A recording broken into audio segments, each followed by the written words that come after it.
Sir. Rise, tarnished. Yes, sir.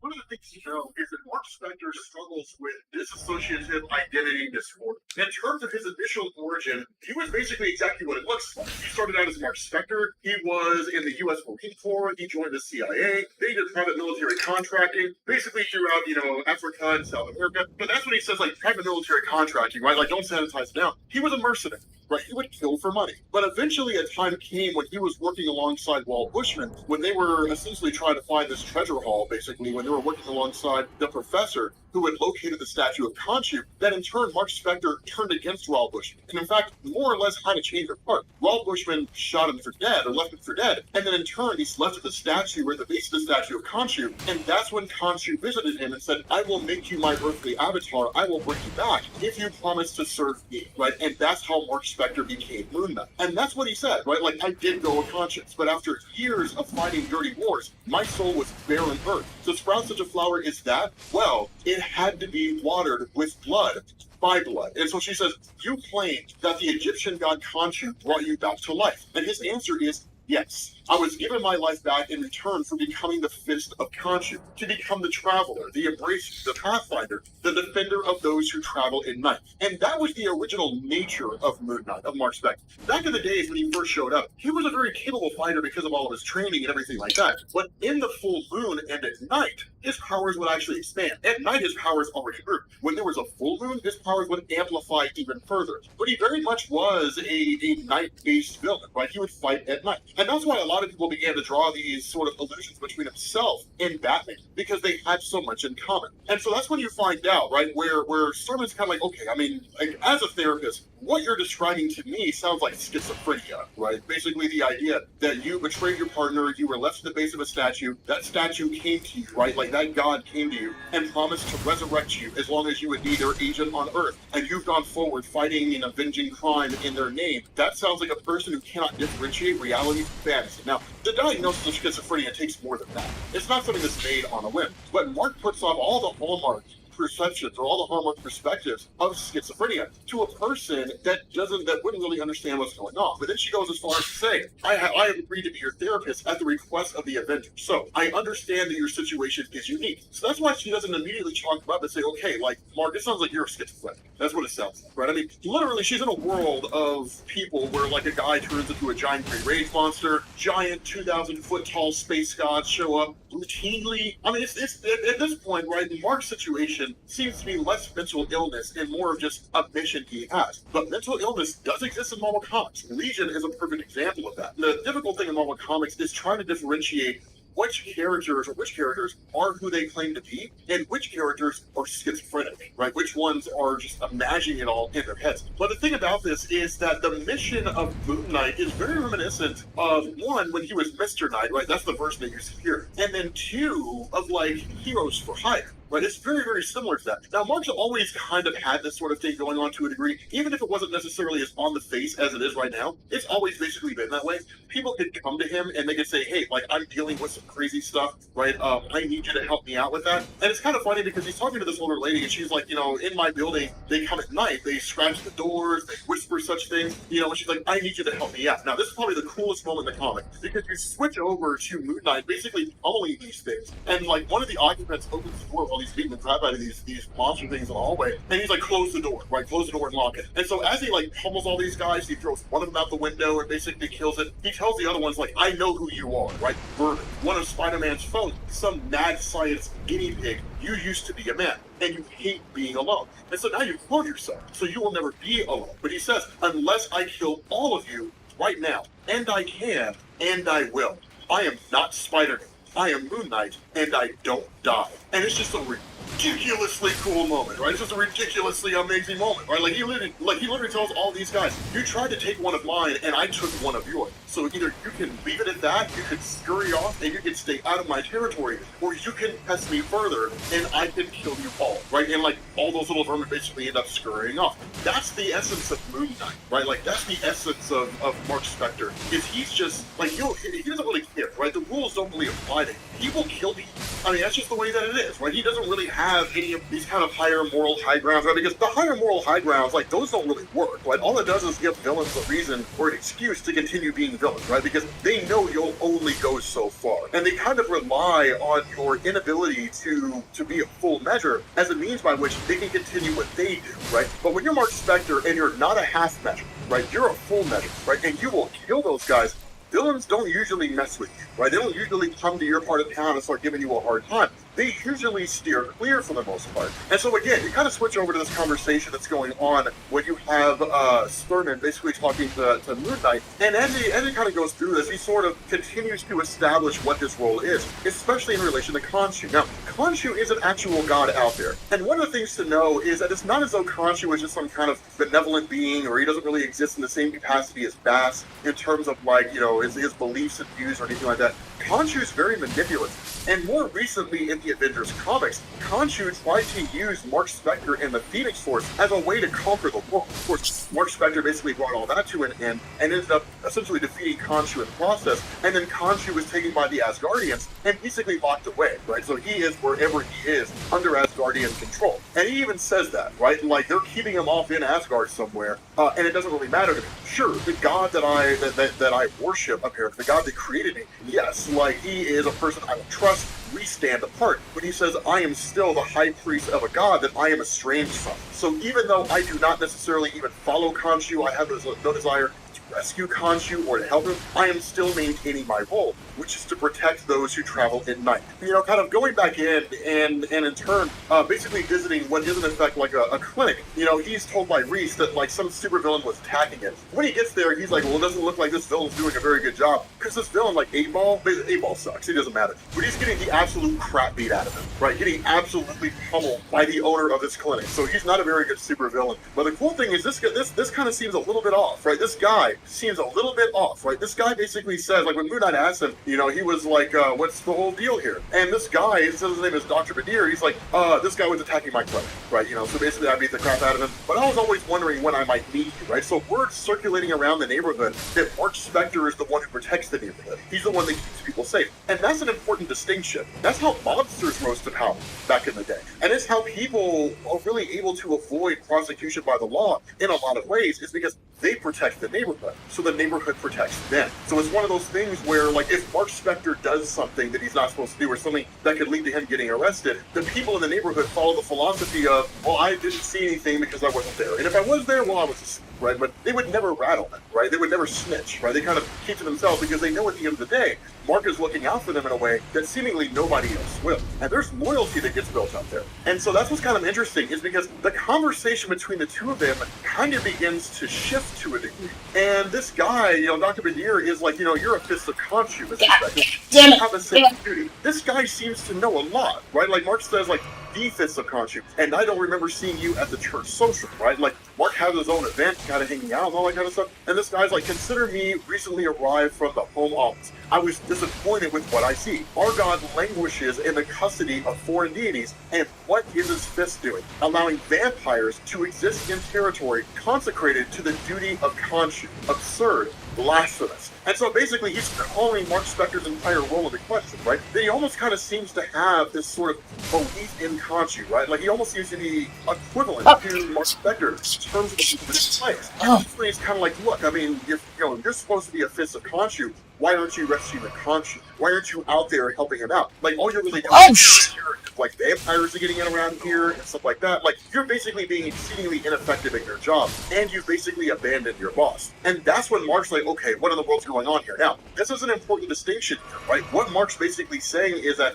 he's not the only fist of Khonshu out there. He's not the only agent of Khonshu out there in the world. But he sees himself as the highest ranking, right? He is the fist of Khonshu. He was chosen by Khonshu to operate on Earth and to be his agent. But this guy basically chimes back and says, I can assure you, Mr. Spector, there is but one who outranks me in the cult of Khonshu, and you are not him. And so that's what's so crazy here is you switch back to this conversation between Dr. Sturman and Mark Spector, and they hit on the idea about his dissociative identity disorder. Now, this was a hallmark of Mark Spector, and it actually took a little while to get up to that. It was like this story arc that basically took decades to build. But the idea is that when Mark Spector officially became Moon Knight, that what he needed was the ability to operate on multiple levels. And so he created the Jake Lockley identity to basically be a cab driver, right? The guy that could have his ear to the ground and hear about what's going on the street level. Then he developed the Steve Grant identity, who's the ultra-wealthy guy, basically the Bruce Wayne of Marvel, so he could hear what's going on out there in terms of white-collar crime. And he could fight all of them equally. And that, in essence, the various personalities or identities that he created became personalities, to the point that he didn't even know who he was anymore. He didn't know if his real identity was Steve Grant, or Jake Lockley, or Mark Spector, if his life as a mercenary was actually something he made up, and he's always been a cab driver, because he developed whole identities for himself, right? Like, whole background in everything, whole stories, the whole 9 yards, so he could blend in. And so with all that meshing together, it all really came to a head, I would argue, in Jeff Lemire's Moon Knight run, when ultimately he had to basically destroy those personalities. But it's one of the things that Dr. Sturman talks about, that she deals with superhuman menticide, right? Cases like Jack Monroe and Rutherford Wenham. Now, Jack Monroe is particularly interesting, because if I recall correctly, Jack Monroe was the guy who played the fake Bucky Barnes, I think. Okay, so here's the deal. Here's the rub. Kind of sidetrack from Moon Knight for a second. The way this worked, as most of you guys know, Captain America was basically frozen in a block of ice at the end of World War II. And Bucky Barnes was believed to have been dead after being blown up by the plane that he was on with by Baron Zemo. But Marvel kept producing Captain America comics going into the Cold War. And so eventually the question had to be asked, if Captain America was appearing in like the Cold War era, but he was supposed to have been frozen in ice and died during World War II, then how do those two things reconcile? And so over the years, different writers had given us different bits of information. Ed Brubaker had actually consolidated all of that down in his just landmark Captain America run, and then in turn gave us characters like Jack Monroe, basically revealing that Steve Rogers' Captain America and the original James Buchanan Barnes, yes, they had been gone since the end of World War II. What you got were stand-ins. You basically got people pretending to be Steve Rogers and pretending to be Bucky Barnes, because the country wasn't ready for the reality that Captain America could have been killed. Because with the death of Captain America, people would see that as the death of America. You know what I mean? So it was more like political and propaganda than it was anything else. But Jack Monroe struggled with like dissociative identity disorder for years after playing Bucky Barnes. That, along with things like PTSD, depression, anxiety, and so on. The guy's entire life was just turned upside down, right? It was absolutely crazy. But that's one of the reasons why she deals with people like Jack Monroe, because it gives you perception as far as how reaching her role is in dealing with these various people around her. But switching back to Mark, kind of there, back at his facility, he ends up hanging out with Reese. Now again, it's kind of cool to see that he's just given Reese a role, right? I mean, she was one of the vampires in the beginning. She's still pretty sassy, right? Like earlier in the comic, he was like, hey, can you get us some coffee? She's like, get it yourself. Right, so she's a little jerky to a degree, but she's also entertaining. But again, one of the reasons why he says he likes having her here so much is because she doesn't try to change him, right? Like she's perfectly fine with the way he is, and he prefers to be the way that he is. And so again, as the two of them are talking, and he says like it's not easy to do this when everyone thinks you're crazy, and it's even harder to do it when they Ooh, Dimity Masters. it's like it's my job to do. My job is to basically be the fist of Khonshu. And as he kind of goes on about his role in being his sacred duty, you end up finding out that basically Dr. Nadir is watching, that this guy is just keeping an eye on him, and that he simply says that like his goal is to literally start working on Mark Spector, right? That he's turning Mark Spector into his own project, right? He's basically going to take this guy down. And the reason why is that it's seemingly a personal vendetta, that where this guy shows up to a statue of Khonshu, that he says like he's a defender, right? That Mark Spector, that Moon Knight, that he's errant, right? That he strayed away from the purpose of Khonshu. That Moon Knight requires correction. And he says, but I keep the faith. I enact your will. I will carry out your duty. And he says, your right hand has failed, but your left hand has not. Your other fist remains faithful. Your hunter's moon. So basically, this guy is now the new main villain of Moon Knight, seemingly, and he's the other hand of Khonshu. I'm excited to see where this goes, man, because I'm not aware of this guy having ever appeared before, but it looks great. So with that being said, guys, we're going to bring this to an end. Thank you guys for watching, and I will catch you all later. Peace.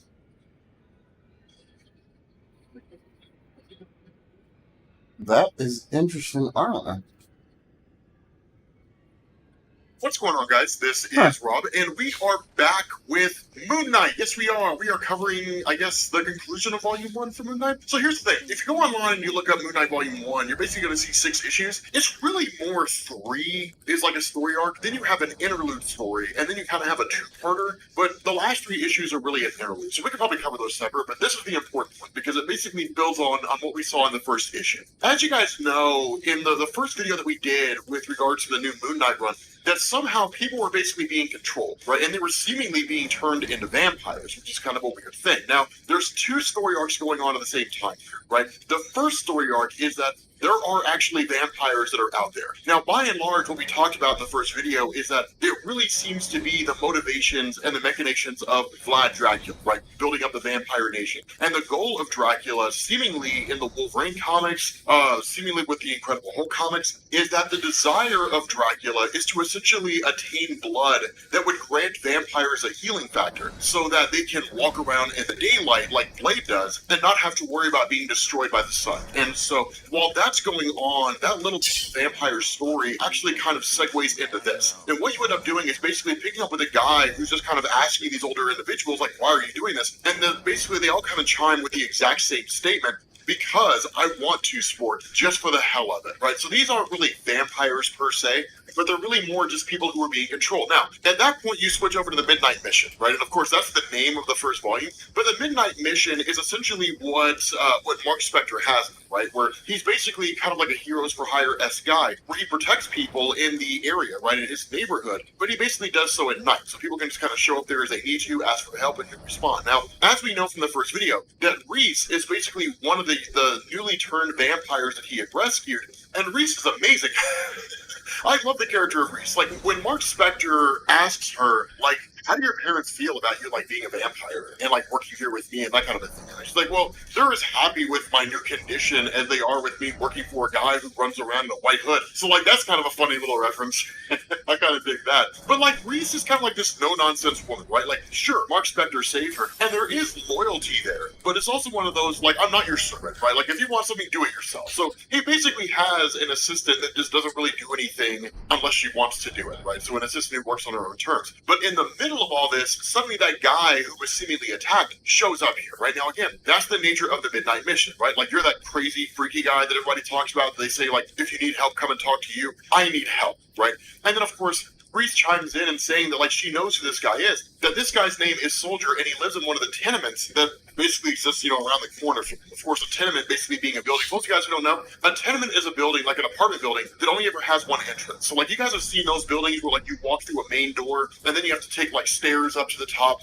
apartments, or stairs down to the bottom apartments, or, like, there's some right in front of you. That's a tenement building. And so, of course, it's one of those things where he kind of explains what's going on when he asks them, like, what happened? Like, like, was it an elderly person with, like, a knife or a hammer or something like that? And he says it was a whole bunch of them, right? Like, it was a whole bunch of elderly people who basically attacked him at the same time. Now, it's one of those things where Jed McKay's also kind of messing with us at the same time, right? Like, this young guy was attacked by a bunch of old people. But the thing here is that Soldier basically says that one of the elderly people who attacked him was his mom. More so than that, he just wasn't really keen on attacking a bunch of old people, right? I mean, granted his life was in danger, but you're talking about a bunch of old people where, like, a good shot to the head, they'll basically be finished with all their living. Like, they are a portion of society where they can be easily hurt, right? So it's not one of those things where you just rush headlong into attacking old people. And I don't think many people would be okay with that, right? Like, a person just beat up a bunch of old people. Like, there's no real way to turn that story with a positive light, right? There's not really any circumstance where you could say, yes, I beat up 15 old people last night, but here's what happened. And then people would say, oh, okay, I understand. There's no circumstance where that's going to be acceptable. And so one of the things that happens here, this is kind of a cool little thing, and I feel like this is going to be a plot device going forward, is that with Reese having helped Soldier essentially recover due to all the various injuries he's sustaining and so on and so forth, while Mark is tending to him, she gets blood on her hands. And then she kind of starts to succumb to the bloodlust, right? The desire to consume blood. She, of course, runs, right? She's like, no, I don't want to have anything to do with this. She basically backs off and then just ends up taking off. But I feel like there's going to be a bit of a plot point. More so than that, because Mark Spector is essentially harboring vampires here, you guys have to know it's only a matter of time before Blade shows up. And I am excited to cover that story, right? It's going to be super clickbait. Moon Knight versus Blade. That's going to be a ridiculously clickbait title for a video. I mean, tell me you wouldn't watch that. If you post a comment telling me, no, Rob, I would not watch a video where Moon Knight fights Blade, I wouldn't believe you. Not even for 1 second. I'd be like, you're lying. Like, you are absolutely going to watch that video. And I'm excited to cover that story. But regardless, as they basically kind of make their way around and get back to where the initial incident basically takes place, that what you have is a janitor that works in this building named Holly. And that what happens is Holly, when Soldier's like, hey, my bad, man, we just need to step here real quick, he says, no problem, sport. Now, the important thing here is that when Mark was talking to Soldier, that he talked about how all the old people kept referring to him as sport. So seemingly, it tells us more or less what's going on, right? And so Mark Spector kind of picks up on that initially, but once they get in there and they kind of start looking around for Soldier's mom, of course, she cannot necessarily be found. Soldier's like, I gotta get my gun. When Mark steps out, all these different old people start attacking him. And that's when you find out Holly is the one behind this, right? That where Mark breaks out his little batarang, stuff like this, that it's kind of like, okay, Holly's the guy behind this. Now, before you dismiss this and you think it's dumb, I mean, it kind of is, but there's this ridiculously amazing moment that happens here, right? So what you end up finding out with Holly is that he's not that dissimilar from the Purple Man, right? Zebediah Kilgrave emits pheromones, and that unless you have an incredibly strong level of willpower, or you have a kind of telepathic protection that blocks those pheromones from being able to intercept your neurons, that you will succumb to him. And so what Holly had been doing is that because it's his sweat that basically drives people to essentially follow him, that he'd have to kind of force you to ingest his sweat, which no one's running around and licking the bald head of Holly, right? What he actually ended up doing was basically poisoning the water supply in the building. And he never really considered it to be like a big thing, right? He never really considered himself as a person who had a huge level of imagination. And what he actually says here is he did this at the request of somebody else, right? Somebody asked him to, basically came to him and said, hey, you should do this, right? You should kind of, do this a little bit and get the attention of Moon Knight. And so using older people to basically do his bidding, that where this initially presents a circumstance where they're brandishing knives and stuff like that. The response of Moon Knight is, actually, here's the deal I'll make with you. What you're doing here is small-time stuff, right? Controlling elderly people in some tenement building somewhere. This is small stuff. I know people who can do things like this on a much broader scale. And I'm an Avenger, right? Or at least I have been an Avenger. I've got ties to the superhero community. What you're doing here is you're wreaking havoc in a tenement building. Imagine what you could do if you had me under your control. You say you have no real imagination here. What I think is you just haven't really found a worthy challenge yet. And so this kind of goads the ego of Holly to a degree. So Mark's like, here's what we'll do. Take this little crescent ring and apply your sweat to it. And then I'll consume your sweat, which is weird. But he's like, I'll consume your sweat. And then you and me, right, brain to brain, we'll see who really is the tougher of the two of us. Now, here's the funny thing about this, right? That it's not one of these things where Mark's pulling a ruse, where like he's gonna like trick Holly and then punch him in the face, and then or whatever. That he actually is going through with this. The funny thing here is Mark says, here's the thing, Holly, you've never seen anything like what's in my head. And I'm not talking about, some kind of mental illness. I'm sure something like dissociative identity disorder is old hat for you, right? You've dealt with people who have multiple personalities, and you dominated all of them. He says, after all, you're used to sharing space in someone's head. He says, let me show you something new. You, who have touched any number of minds, how does it feel to touch the truly alien? The universe is composed almost entirely of darkness, Holly. It's the default state. An uncaring, indifferent nothing, cold, and impenetrable. Little wonder then, when early men looked up from the terrifying darkness of night, beset by predators on all sides, and worse, and then they saw light, they worshipped it as a god. Mine is the cold fire of the moon. Mine is the tidal pull on the salt blood beating through your heart. Mine is the silver madness that illuminates but does not warm. And he says, come and worship. It is amazing, right? It's just, see, here's the thing, man. Like, here's something to know about Moon Knight, right? Here's the thing. Moon Knight's one of those characters where if he's written decently, you feel it, right? It's like, okay, whatever, like it's Moon Knight comic. When he's written well, he's phenomenal. And it's one of those crazy cool things, right? Because he says, my brain is moon silver, lunatic, cratered with the god's fingerprints. The deep structures of my mind have been irreversibly changed by communion with an ultra-terrestrial intelligence. This is my poisoned ground. This is my temple, but I take my weaknesses and turn them to my advantage. I take my scars and make them my weapons. And so in essence, what he does, this is actually a really, really important moment here. One of the big questions you had to ask is like, what's going on with the other personalities, right? If Mark Spector is the one who's basically running the show here, what's going on with the personalities of like Steve Grant and Jake Lockley? Like what you find out is like following the run of Jeff Lemire, remember whoever was it running? That basically Mark Spector's in total control of his personalities and has seemingly locked them away. And that's what he does with Holly. He basically takes the mind of Holly, right? Like literally takes his mind and locks it away, imprisons it in literally in the mind of Mark Spector. So there's nothing Lockley can do. That once it's all said and done, Lockley's just in a comatose state, right? He's literally a body without a mind. That's basically what's going on. And so imprisoning him in his own mind is huge because it gives us a few understandings of what's going on with Mark. One, that Mark has total control of his faculties. And two, the supernatural element of Moon Knight is not lost. It's not gone. It's still very much a part of him. And that's one of those things that we had to contend with because we didn't really know if that was the case. That during the Avengers story arc by Jason Aaron, when Khonshu was basically defeated and locked away, and Mark had walked away, quote unquote, from being a direct fist of Khonshu and started doing his own thing, were his powers cut off with it? Was he basically just a guy who's entirely mortal with no supernatural connections whatsoever, just running around in the night and like fighting people? Or does he still have abilities? And the answer to that is he still has powers. This is huge, and it's really, really cool, because once the day's saved and everything is essentially over, that you end up finding out that he's being watched by Badir. Now, switching over to that is a cool thing, because as Mark's talking to his therapist, he literally tells her, like, I have an enemy,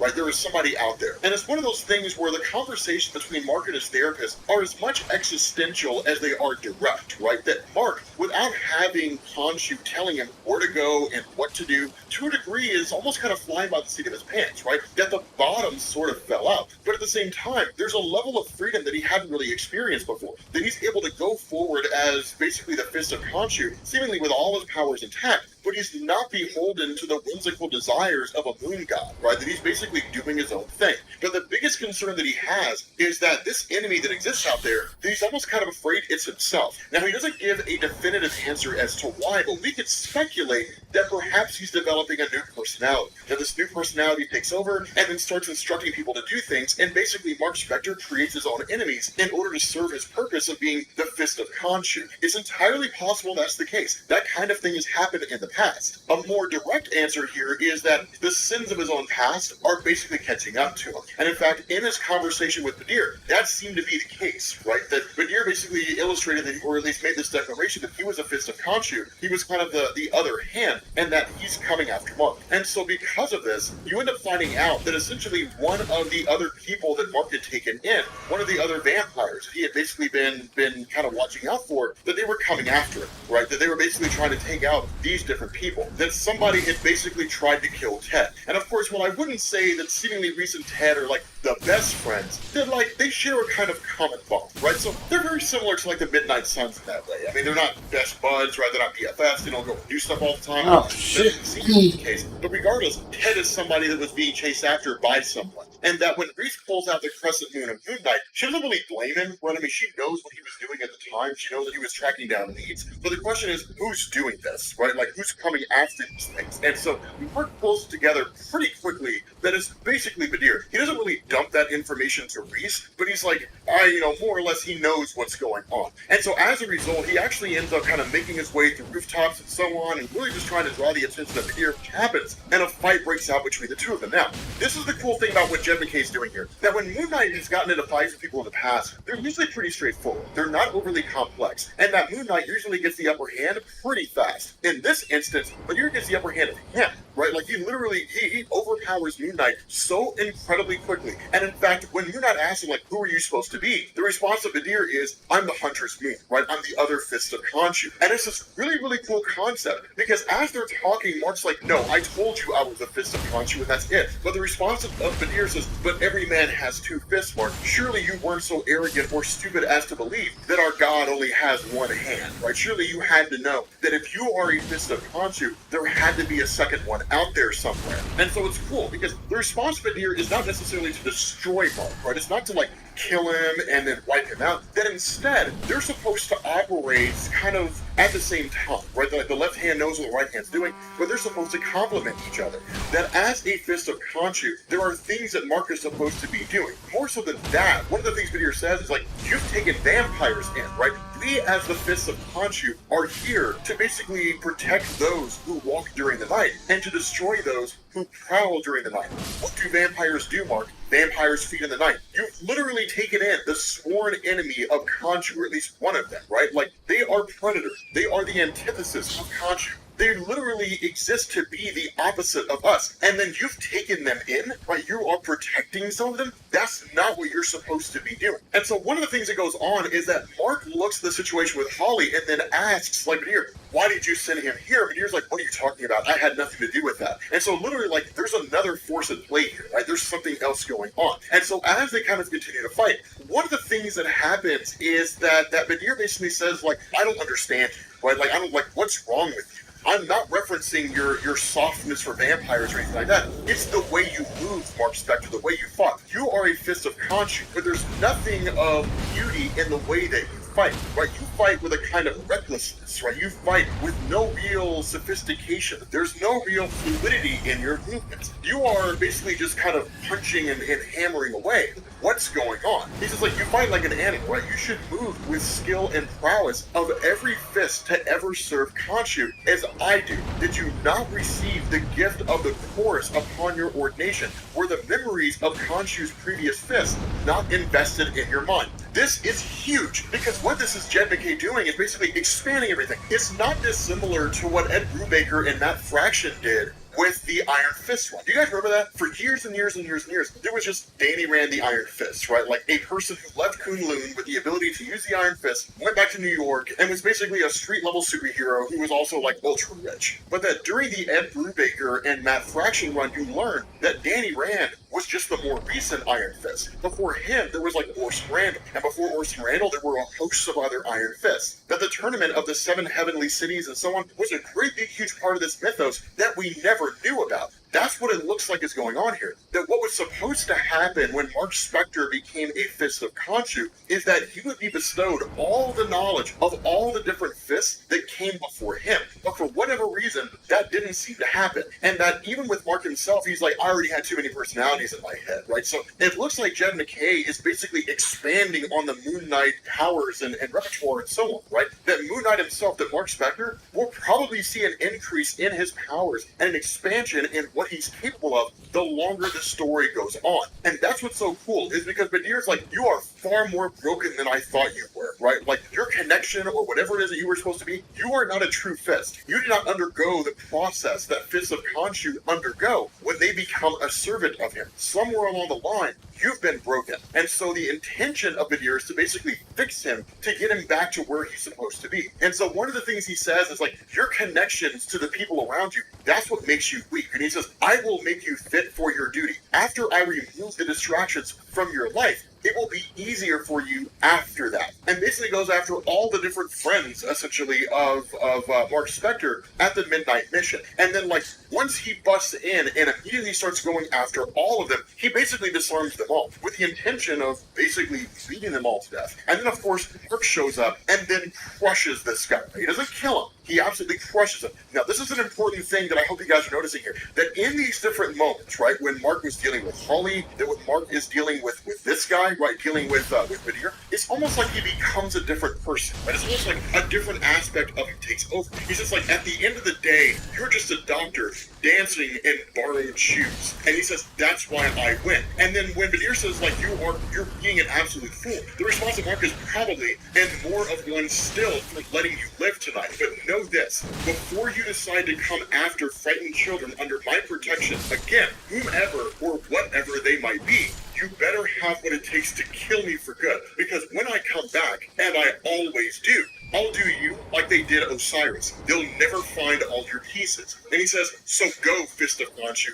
Drag yourself away from my temple and avoid my attention in the future, lest I become even more interesting. That he basically seems to have this kind of darker side that just takes over, right? Even if it's not a drastic shift in his personality, it's minimal, it's small, but it's like he becomes a different person. But with that being said, guys, we're going to bring this to an end. Let me know what you guys think about Jed McKay's Moon Knight run so far.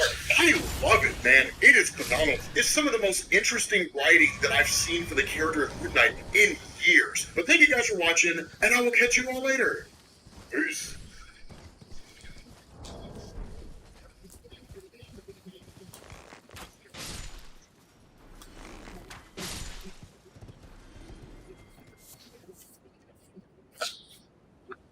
What's going on, guys? This is Rob, and we are back to finishing up Moon Knight, which I realized we didn't finish up Volume 1. I need to go through and figure out the stories that we haven't finished and finish those up, because I feel like they've just been lingering too long, right? The channel feels like it's been a little chaotic recently. And so what this does here, kind of finishing out this first volume here, this kind of picks up after the events of his fight with Badir. Now, for those of you guys who don't recall that, that was basically the second Fist of Khonshu, that Moon Knight was not the only one. He was not the only one to ever receive the power of Khonshu and to basically become a Moon Knight. That Badir was as well. He just kind of operated behind the scenes. Now, the reality is, that's a retcon. He's a newly created character. It's just Jed McKay's way of throwing him into the story and introducing him as a new guy with a backstory of his own. But one of the things that happens here is you have a conversation that initially takes place between Moon Knight and his therapist. And one of the things she asks here is, why do you wear a mask? Right? Like, what's the point of wearing a mask? And initially, he starts talking about how when he wears this mask, that he's not Mark Spector, right? And he's shit. This dissociative identity disorder, right? It's multiple personality disorder. That instead, Mark Spector in and of himself doesn't really matter. He doesn't really have any actual purpose or really even any value in it. That in a lot of ways, he is an identity that doesn't serve a useful purpose. And that as the Fist of Khonshu, Moon Knight is a symbol, a dead man brought back in the pursuit of justice. He says, my masked face is the face of Khonshu.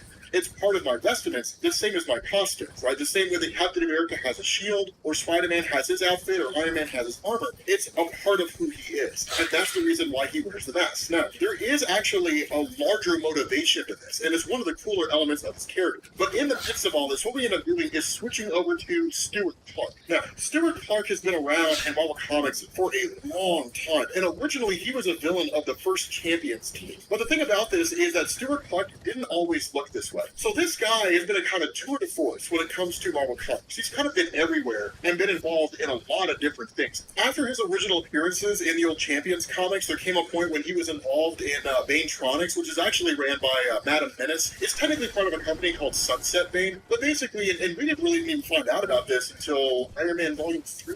Number 19, that basically she had stolen information or stolen knowledge of Stark Tech by seducing Tony Stark, and then used that to essentially build her own company, using Stark technology and then weaponizing it, and basically becoming like an underground arms dealer. In the aftermath of the original Civil War event, he actually became an information and arms broker for Frank Castle, for the Punisher. I mean, he's fought both against and for Billy Russo, the original Jigsaw. This guy's been everywhere.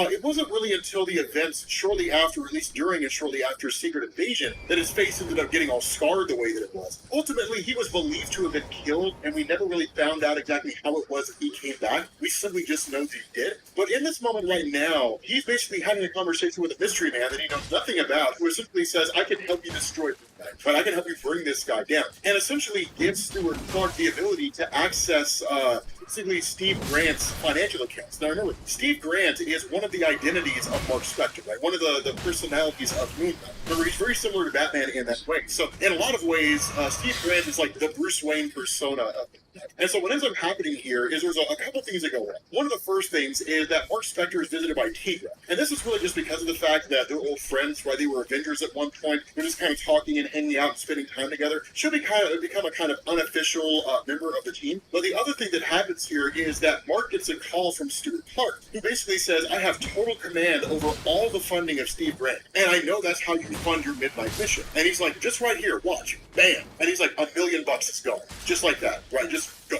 Disappeared. It doesn't exist. And he's like, I'm going to keep on doing that unless you work for me, unless you do what I tell you to. And so ultimately, he ends up sicking him on some guys, and it actually turns out to be the forces of Billy Russo of Jigsaw. And so, of course, Moon Knight gets in there, starts tearing all these guys up, gets into a fight with Jigsaw, and then basically takes Jigsaw out. You don't really see it happen. It just kind of happens off-panel. It's one of those things where it's like, well, now let's fight, and then you just kind of skip to the next scene. So it's kind of a foregone conclusion in terms of how this happens. But more so than that, what actually ends up going on here is that when Stewart Clark tries to call Moon Knight back in order to send him on another mission, we end up finding out Moon Knight basically traces his location. It's kind of what you would expect. And then he just beats the hell out of this guy, right? He just absolutely pulls this guy. Now, one of the things that goes on, though, is that before Stewart Clark is ultimately defeated, he actually starts zapping all the money of Steve Grant and reduces Moon Knight down to being a guy who's completely and totally broke. The crazy thing about this is Moon Knight says, I don't care. It was never about the money, right? Like, my mission is to help people who are in need, right? Travelers in the night. That's my job. I don't need money to do that, right? I don't need like all these resources. I mean, money makes it easier, and you're really inconveniencing me right now.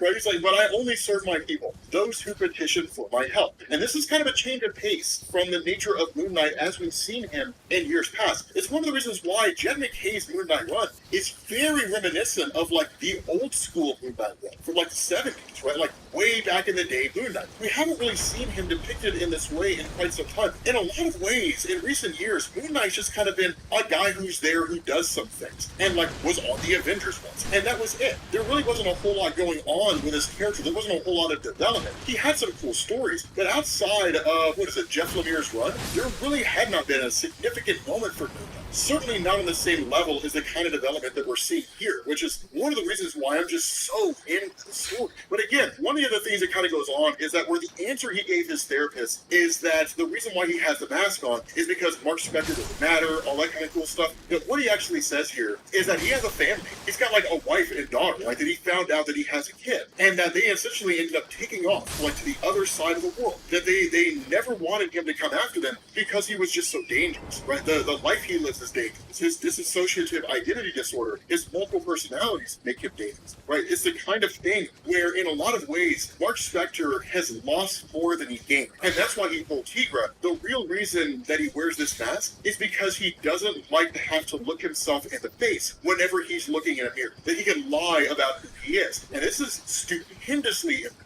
Because what this really does is it seems like it's Jed McKay hitting on why it is that Mark Spector even has multiple personalities in the first place. That usually, as I understand it, when it comes to developing multiple personalities, it's usually a highly traumatic event that leads to that taking place. That a personality manifests as a coping mechanism for a traumatic experience. And that while Moon Knight has had all kinds of traumatic experiences over his life, this just feeds into it. But the motivation being he doesn't like who he sees when he looks in the mirror. While the front-facing idea of that is that's why he puts on a mask, I would go as far as to say that's why the personalities of Steve Grant and like Jake Lockley and Mark Spector, why they still continue on. Because at the end of the day, he's running from his own history. He's running from his own past and the kinds of things that he's been involved in here. And so what we end up doing is basically switching over to a guy that meets with him and says, I know who it was or who it is that's been attacking you from behind the scenes. I know the person who was basically the one that sent that sent like Badir after you, or at least told him of your location.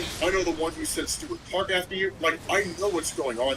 Now, this kid that appears to him is simply a kid named Terry. Now, there's a lot more to him than there initially appears to be. And in fact, there's more history to him than I think most people know. But the thing about this is that he essentially says, like, the person who's basically been coming after you, the person behind all this, is Soldier. Now, one thing to know, and when he leads Mark Spector to, like, the base of Soldier, there's, like, a picture of Soldier with hiker tattoos, things like that, obviously alluding to the fact that Soldier has a sketchy history. And this is not, like, a faked photo. This is an actual photo. And so all the evidence really points to Soldier as being the one that's behind this. Now, remember, Soldier is one of the people that Mark Spector had helped, kind of one of his inside guys that he's largely been working with. And so in essence, it's almost like he was betrayed from the inside. Now, as he's hunting for Soldier and trying to figure out what's going on, there is a point where he switches over to this conversation with his therapist. And one of the things that goes on, and it's kind of a monologue that sort of takes place here, which is a little lengthy, so bear with me, but it's exceedingly profound, and probably one of the best monologues that Mark Spector has. That as he's talking to his therapist, that what he says here is there's being raised Jewish, and then there's being raised by a rabbi, right? Because Mark Spector is Jewish. And he says, my father was the kindest, gentlest man I've ever known, but there was never anything kind or gentle in me. He was a man of peace. He hated violence, and I thought that made him weak.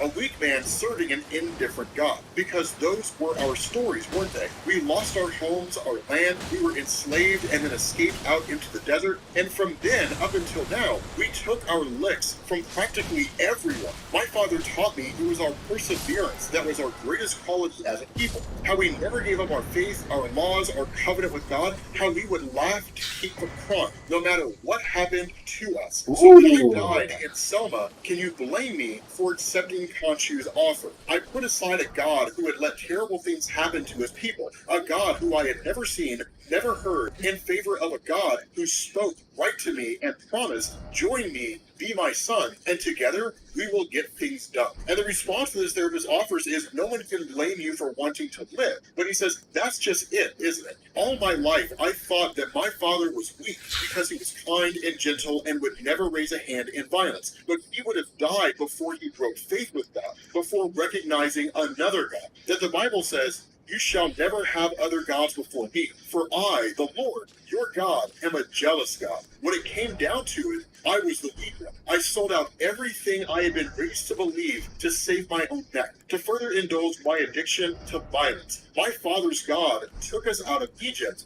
My new God kept us there. And when he's asked the question, do you regret that choice? His response is, of course I regret serving Khonshu. I got my life back, and what good did it do me? I buried my father, I killed my brother, my friends, Frenchie, Crawley, Gina, and her boys, the lucky ones just hate me for what being a part of my life did to them. The others are all dead. And when I was asked by my God to take down the Avengers and put boots on the world's neck, I did it. And I did it well, because that's what I've always done. As a Marine, as a mercenary, as Moon Knight. I did what I was told was the right thing to do, no matter what my eyes, my ears, my soul told me. But did it help a single person?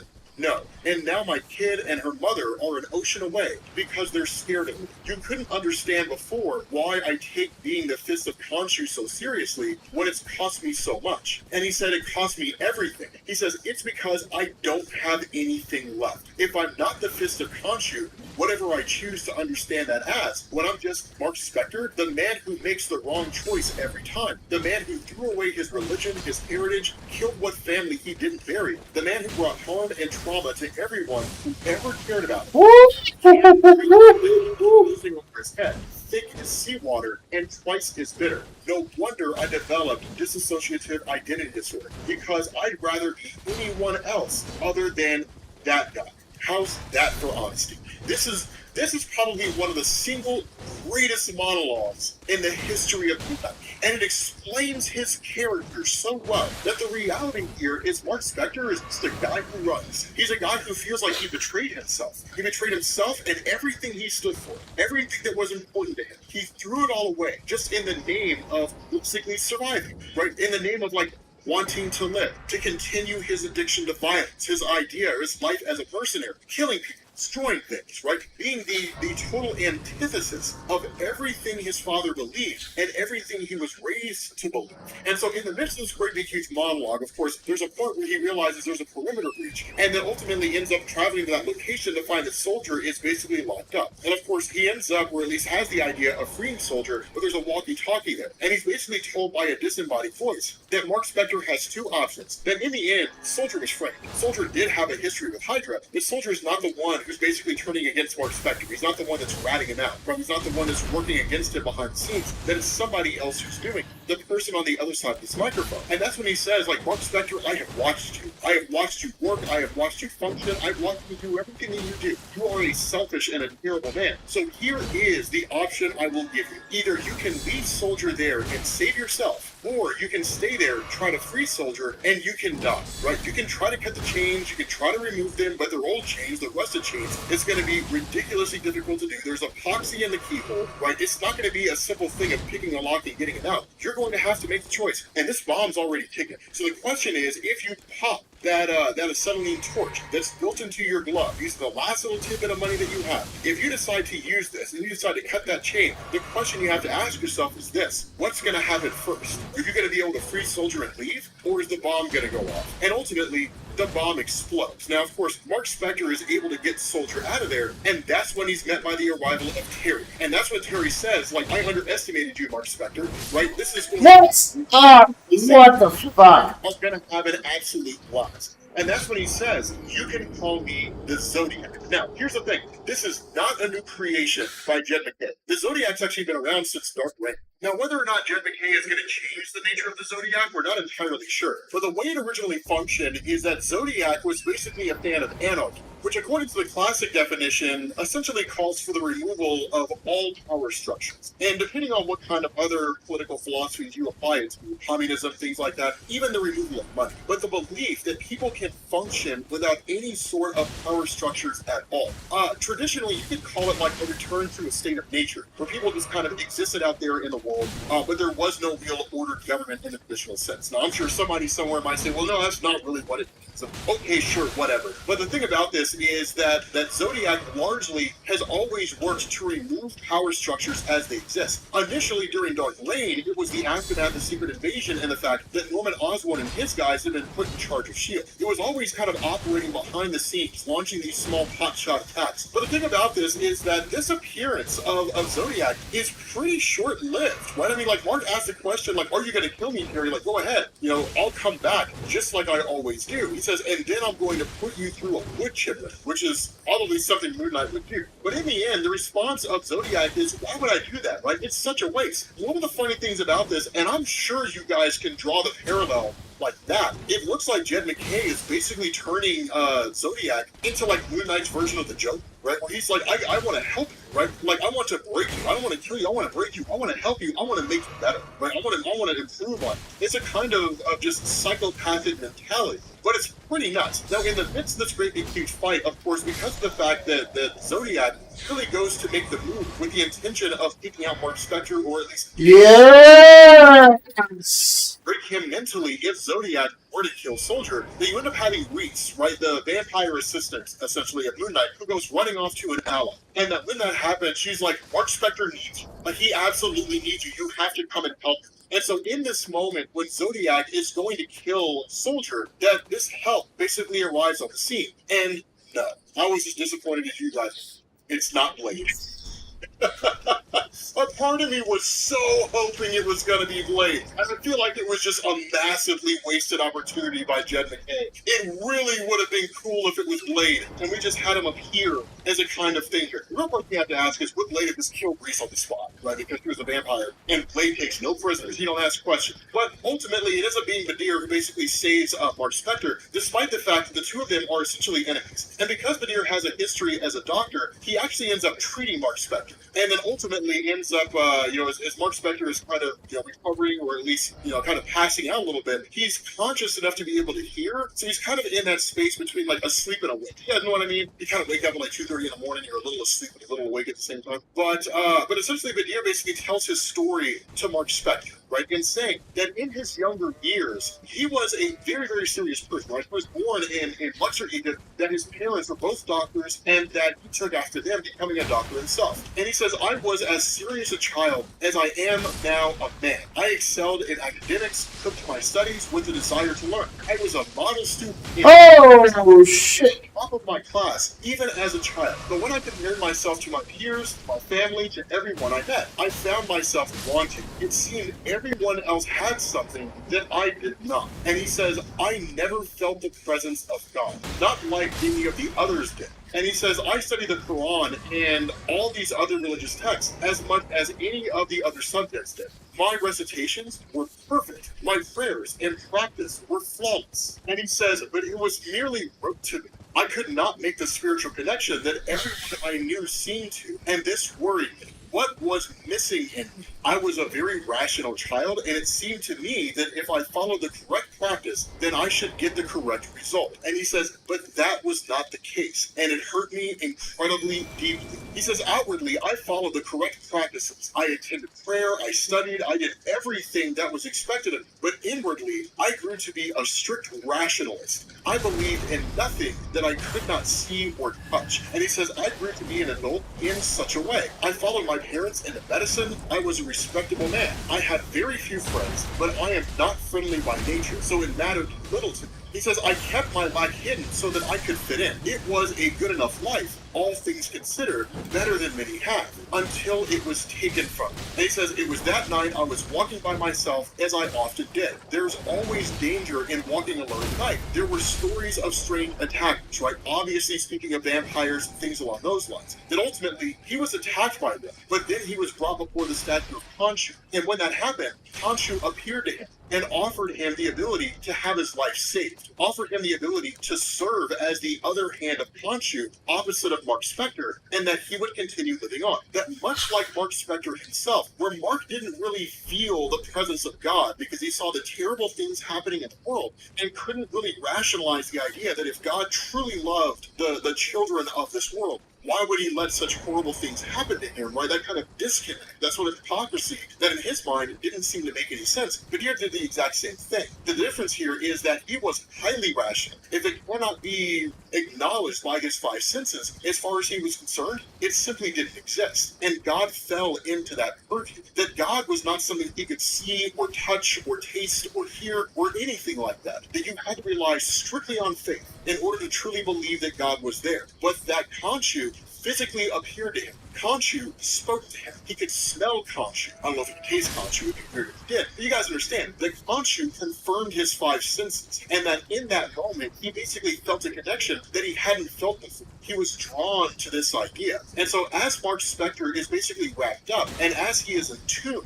the response to Badir is that once the day passes, once you're able to heal and you come back out in the night, you'll actually come out stronger than you were before. And so in response to all this, because the bomb had basically exploded in the Midnight Mission, and because of the fact that the Midnight Mission was completely and totally torched, that in the end, with Steve Grant's money being gone, the questions asked by Reese and Tigra, what are we going to do? But as they're heading back to the mission, the various people across the neighborhood are all greeting them. And in the end, as far as Mark Spector's concerned, that's the thing that matters most. That while they have lost their money and while the Midnight Mission is in shambles, the thing that's the most important is people thank them for their service. That people see Mark Spector as a protector, a person that keeps them safe, or keeps all of them safe. And so in the end, he basically sets up a chair in the Midnight Mission. The whole thing's totally torched, but it's one of the coolest looking Moon Knight scenes ever. And he says, I'm Moon Knight, and I'm not going anywhere. So in essence, the stage is set, and Zodiac is now the main villain of Mark Spector, which in reality is the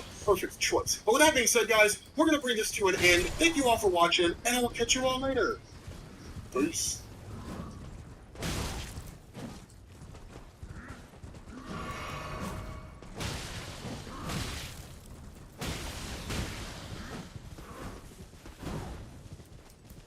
What's going on, guys? This is Rob, and we are back with Maestro, War and Pact by Peter David. Now, it's been a while since we covered this, because we wait for them to finish before we cover them all. Those of you guys who are familiar with this, Maestro is basically a version of the Incredible Hulk from a story called Future Imperfect, which has been really, really popular among Incredible Hulk fans for years. The one thing we didn't know is how the Maestro rose to power. This gives us how it is that Maestro Hulk became Maestro Hulk. So make sure you guys check the playlist. It will get you caught up with the first video that we did. And so this one is going to give us really like one of the most epic battles ever, which is like Maestro versus Dr. Doom. And honestly, I really think it's like World War Maestro, like Worldbreaker Maestro versus Dr. Doom. So here's the thing about this, right? Out in Hartford, Connecticut, one of the things that happens is this is kind of one of the last holdouts of human civilization, right? That they call themselves the Stalkers. Now, as a little bit of a catch-up here, and we'll kind of, inject these in the story as we sort of go through, that the world had basically succumbed to like nuclear war, right? And the Maestro Hulk had emerged as essentially the only guy who really survived. The only really seemed to be aware of what was going on. I mean, there were a few survivors here and there, like Advanced Idea Mechanics, MODOK, people like that. And we'll actually find out there were a few more survivors, but not everyone was destroyed. But the fact remains that when it comes to just average humans, they largely took refuge in like major cities, as you would expect, and then started forming different societies and things along those lines. Hercules had been the one to basically form Dystopia, where he ruled as the leader of that place, and then Maestro toppled him, and then ultimately took over. And so what this does is it initially has Maestro showing up in Connecticut, and then basically eradicating the last of these human holdouts. Now, one of the things to know is it's not done arbitrarily. Instead, what the Maestro had done is he had actually sent an emissary to these people to invite them to join Dystopia. Now, the reality is the Maestro's invitation was join me or die. That's basically what it was. And they sent his emissary's head back on a pipe. And so Maestro just took the response for what it was, showed up here, and killed every single person that was fighting. It was basically all the adults who died. Following that, the kids turn on the Maestro and then basically say, like go to hell, right? Like, they intend to basically fight against him. So at that point, he sicks his forces on the kids and then takes all of them out. And so again, the ruthlessness of Maestro, right? This guy is just hardcore. The crazy thing, though, is that there is basically somebody surveying Hartford, Connecticut, watching this whole thing go down, and he comes to the realization that this is something that could prove to be exceedingly difficult. Now, at that point, we switch over to Washington, D.C. Now, the Maestro set his sights on D.C. because, as the capital of the United States, it would be most likely the most popular city to go to, just because of the fact that there are a lot of places that are within traveling distance of D.C., and it's just a well-known place, right? I mean, it'd be different if somebody said, like, meet me in Schenectady, New York. No one's gonna be there. No one really even knows where that is. At least I don't know where it is. I just know that it's a place that exists because the name's weird. But with the exception of that, most people would choose Washington, D.C. as like a place to arrive at. Now, Aaron Stack is basically Machine Man. And it's kind of funny that he's here, because historically speaking, Machine Man was a really, really big deal back in like the 60s and 70s. He hasn't been a big deal for like 40 years in Marvel Comics. He hasn't been relevant in decades. But basically, Aaron Stack is quite literally a machine, right? He's a robot designed to look like a person. But he also follows logic and reason. Now, as far as Washington, D.C. goes, again, because this is one of the last remaining human holdouts, they have all kinds of resources at their disposal, right? They've got food, they've got all kinds of things, weapons, arms, armament, and so on and so forth. And so it's a very tactical place for the Maestro to essentially conquer. And so what he ends up doing is basically sending his emissary, right? Sending his minister to Washington, D.C., basically telling Aaron Stack the exact same thing they told the people in Connecticut, that in the end, the Maestro is going to rule everything. Either they can be subjugated peacefully, or they can be destroyed violently. Only one of those two things is going to happen. And in the end, of course, as a free people, they basically rebel. Right? They're just like, no, the Maestro's not going to take over us. That's never going to happen. And so because of the fact fact, because of that particular fact, when the Maestro arrives on the scene and basically finds out that his invitation has essentially been rebuked, Eren basically initiates something called Operation Eagles, which in essence gets everybody out of it. They basically all start evacuating. But in the midst of all this, the Maestro shows up and then immediately starts attacking Eren's staff. Now, while that goes on, what we actually end up getting is basically Delphi, who is essentially observing all these things that are happening. And what ends up going on is because of the fact that she had seen a kind of vision, she basically ends up meeting with Adam. Now, those of you guys who don't know who this is the Pantheon. Now, the Pantheon were really friends and allies of the Incredible Hulk at one point in time, specifically during the Peter David run. So it makes sense that he would bring them back. They have not been relevant in years. So if you haven't heard of them, it's not a huge deal, right? It's not a big deal at all. Just know that they are all basically descendants of Agamemnon, who is half his guardian and half evil. God damn! Wow.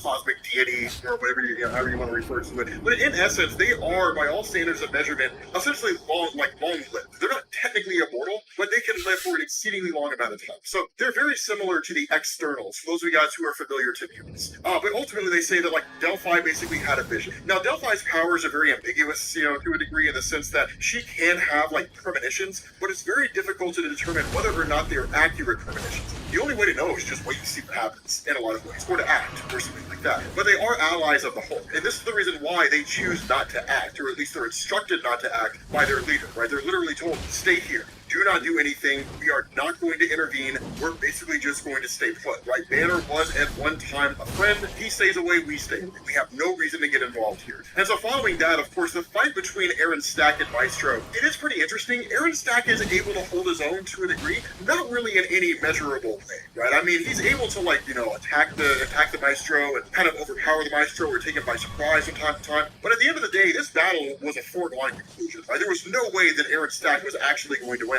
And even the Maestro says that. He rips his head off of his body, and he's like, what did you think was going to happen? Did you somehow think that you were going to defeat me, that you were actually going to beat me? I'm the Hulk, right?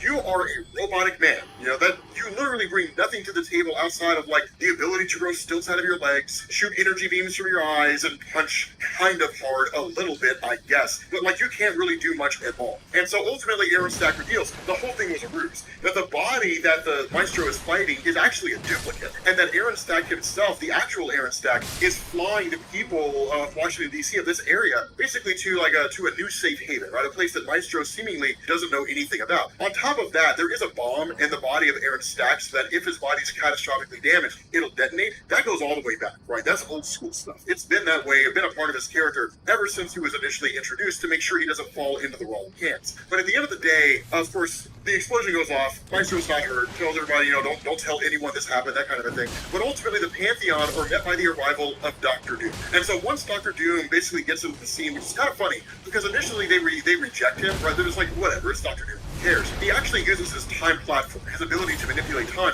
to basically find a way into the Pantheon headquarters. Now, it's not really that he time travels so much as in Marvel Comics. The ability to manipulate time is time and space. So if you can time travel, you can teleport. So that's the reason why Dr. Doom's time platform basically serves as both a teleportation device and a time travel device, because the two are essentially one and the same. But as he gets in there and as he starts talking to the Pantheon, one of the things he says is that in the end, the Maestro is going to try to rule the world, right? That knowing the Incredible Hulk as he knows him, and with the Pantheon knowing him as they know him, that in the end, they all universally agree. The Maestro's not going to stop until he basically has every single human being on the face of the earth under his control, right? Until dystopia is the only place where human beings reside on Earth. And so what Dr. Doom basically does is say, we need to concoct a plan. We basically need to develop a plan in order to destroy Maestro. Now, one thing I do want to point out here is that Dr. Doom is written kind of finicky in this story.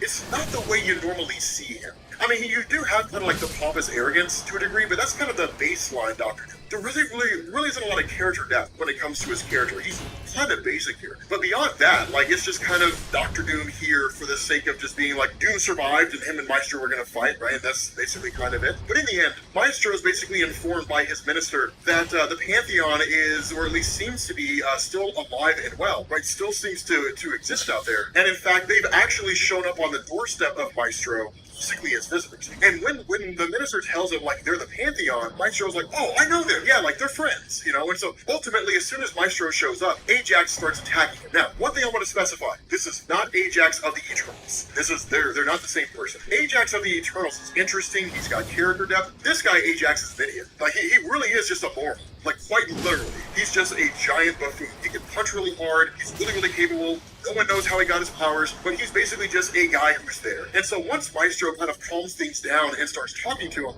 because Ajax is a moron and basically starts speaking in broken English, the simplicity of him recognizes the Hulk, and then everything kind of chills. And so at that point, what the Pantheon basically revealed is that a member of their group, a guy named Prometheus, had basically been killed by advanced idea mechanics. And building on the idea of Maestro in the sense that he is still, to a degree, the Incredible Hulk they knew, they're all basically kind of like, we're looking for revenge. We're looking for a way to get back at advanced idea mechanics, who basically killed Prometheus. And so ultimately, Maestro's like, sure, I mean, I can help you guys, right? You guys are friends, you guys are teammates, everything's cool. But the question is asked by Maestro of Atlanta, how was it that Prometheus died? And because she dodges the question, it's immediately suspicious. Because as a very tight-knit group, if she really was hell-bent on revenge, she would tell a story if for no other reason than it would basically expand on the Maestro's motivation to make the advanced idea mechanics suffer. The fact that she's dodging it indicates that there is no actual reason. And that's when he asks Ajax, how did Prometheus die? And ultimately the response of Ajax is, I mean, he was sick, right? Like, he was really, really sad. And Maestro's like, so nobody killed him? And he's like, no, why? And that's when he realizes it's a ruse, that he's basically being duped by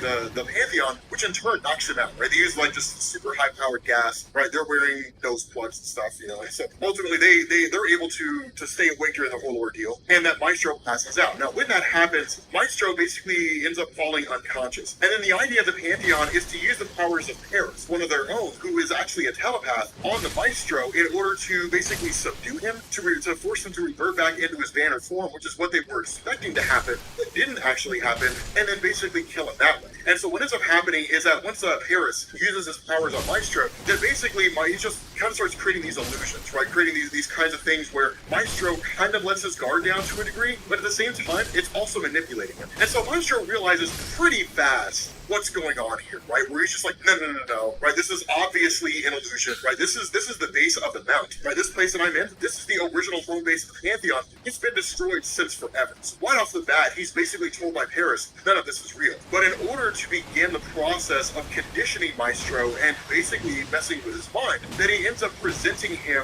with video images of his father being abusive towards him, touching him, and in fact, his father actually attacking his wife, attacking the mother of Banner, the mother of Maestro, the woman named Rebecca. And so in this moment, Maestro basically freaks out and then attacks Paris and actually starts choking him. Because of what's going on in terms of his mind, his physical body reacts the same way. The connection's locked in, Paris can't escape, and Maestro snaps his neck. And then following that, Maestro escapes and then immediately starts attacking everybody, right? Like just attacking the entirety of the Pantheon and is basically able to overcome them. Now, the significance of this is pretty huge because you are talking about a ridiculously powerful team. The Pantheon is enough to give the Avengers a run for their money.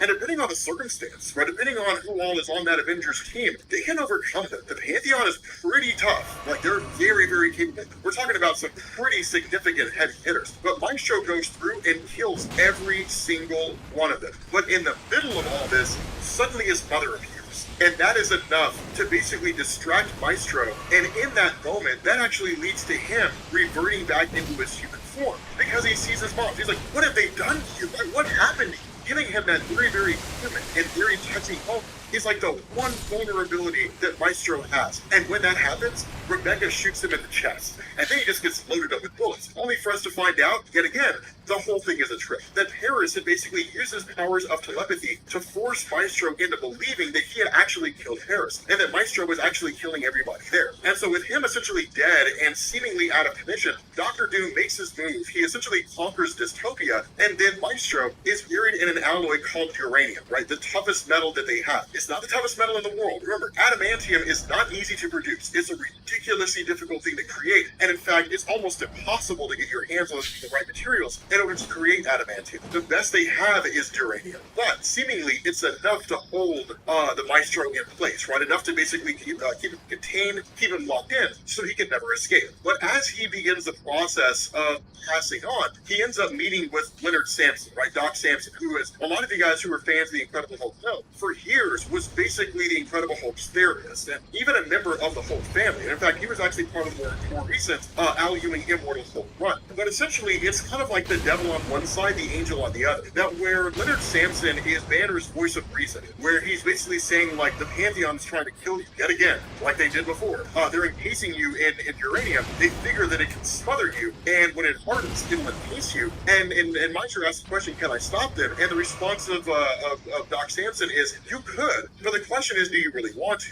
Do you really want to live, Maestro? Like, do you really want to continue living your life? Or are you tired of living? At that point, the Maestro persona steps in. And the Maestro persona literally just kind of starts tearing into Banner. He kills Doc Samson, right? That persona, right? He kills that personality, that kind of angel on the shoulder of Banner, and then starts tormenting Banner. And it's just like, you're weak, right? Like, you should know by now, I'm the only friend you have. Every person out there who ever tried to quote-unquote help you, Ross, Rick Jones, the Avengers, all of them, right? They've all been trying to weaken you because they're afraid of you. And when Banner says, like, why would they be afraid of me? The response of Maestro is because of what you need, right? When you release me, trust me.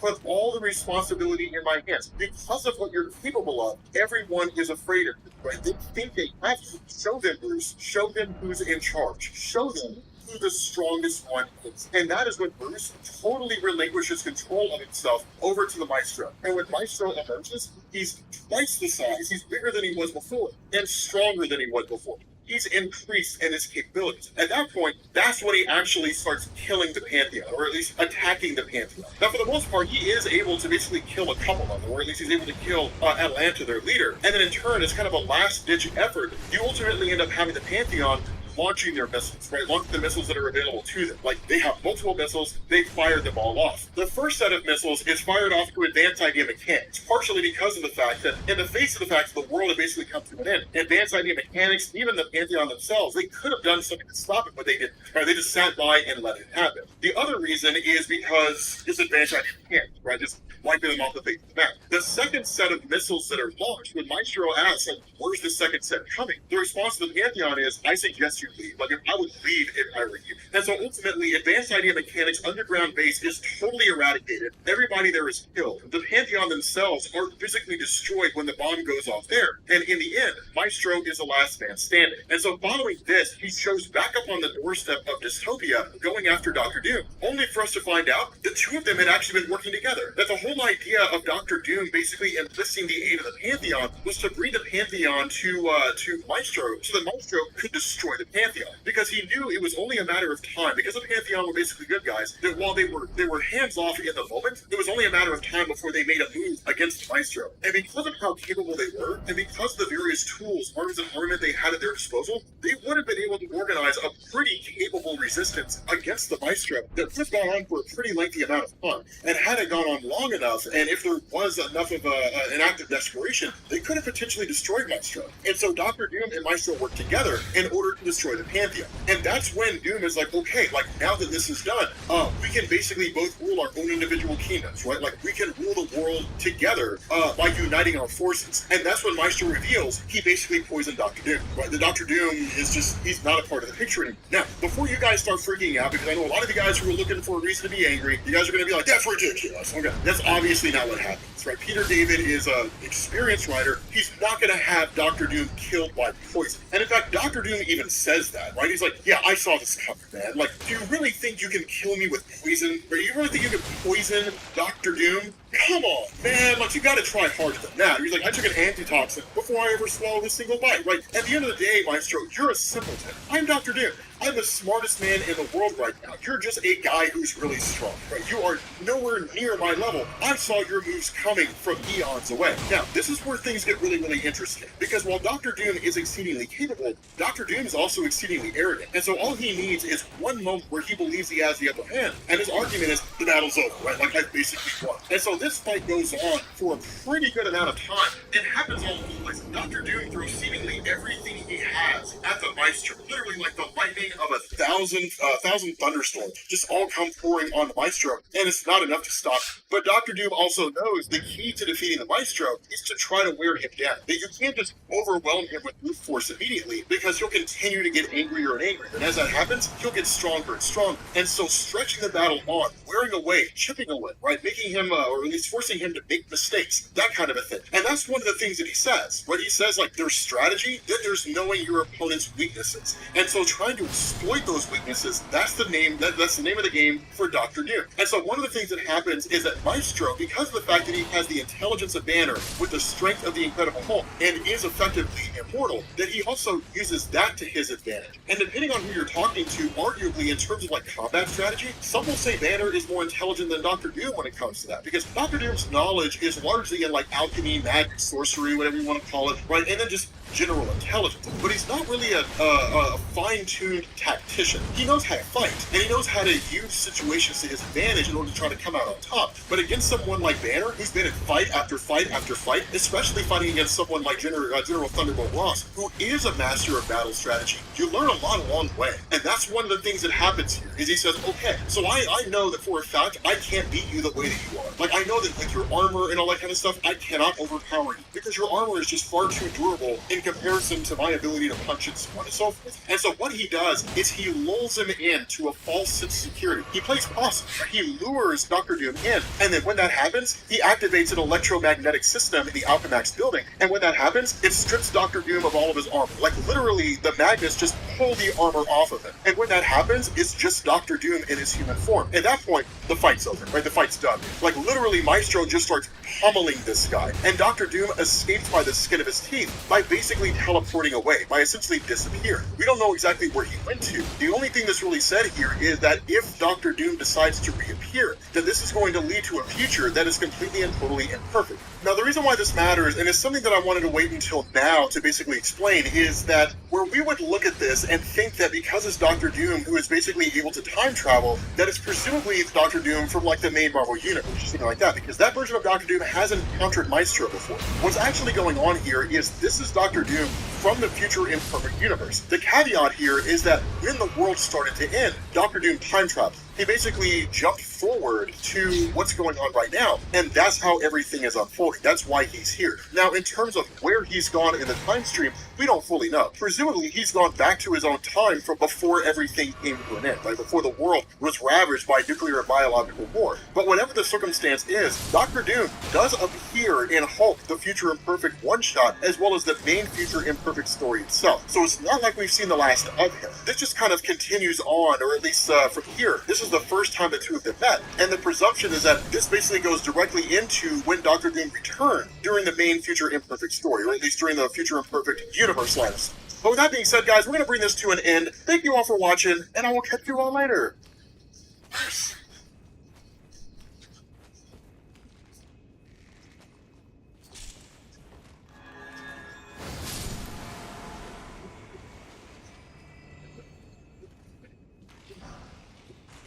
Alright, what's going on, guys? This is Rob, and we are picking up with something besides the X-Men. I feel like it's been a while since we covered anything else in Marvel Comics, right? We've done Immortal Hulk, we've done the X-Men, and I feel like that's largely been it. So, what I want to do here is I want to cover Iron Man, because we essentially have the return of what is one of the most powerful cosmic entities in existence, kind of, but not really. You guys will see what I'm talking about, right? It's actually one of the coolest things ever, and I'm curious to see if you guys can figure it out before I tell you who it is. So, this largely comes, or really kind of picks up, with a bit of a conflict between Iron Man and Terrax. Now, Terrax, as a lot of you guys know, is a long-standing villain in the history of Marvel Comics. He was at one point a Herald of Galactus. These days, he's small-time, right? You don't really see him being that big of a deal anymore. And even then, when you saw him in Hickman's Avengers, the New Avengers run, he was really more of just a plot device, just kind of there for the sake of telling a story and so on and so forth. And that's largely been his role in Marvel Comics, really since the 80s.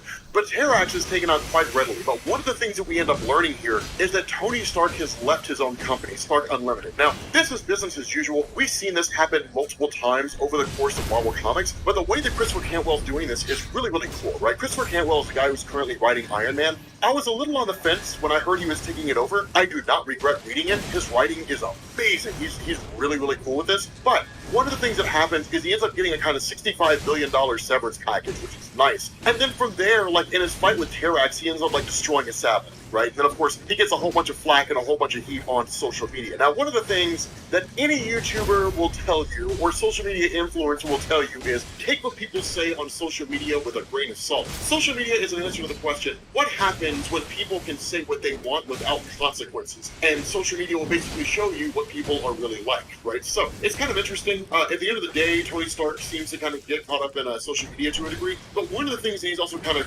criticized for and grilled for a little bit is the idea of him changing his career. When he's like, you know what, I'm stepping away from technology completely. Machines should be building machines. We need to get back in touch with what it means to be human. And she's like, when you say get back in touch with your roots, are you talking about this $65 billion exit package from Stark Unlimited, a $14.8 million Malibu mansion, and a computerized Iron Man suit?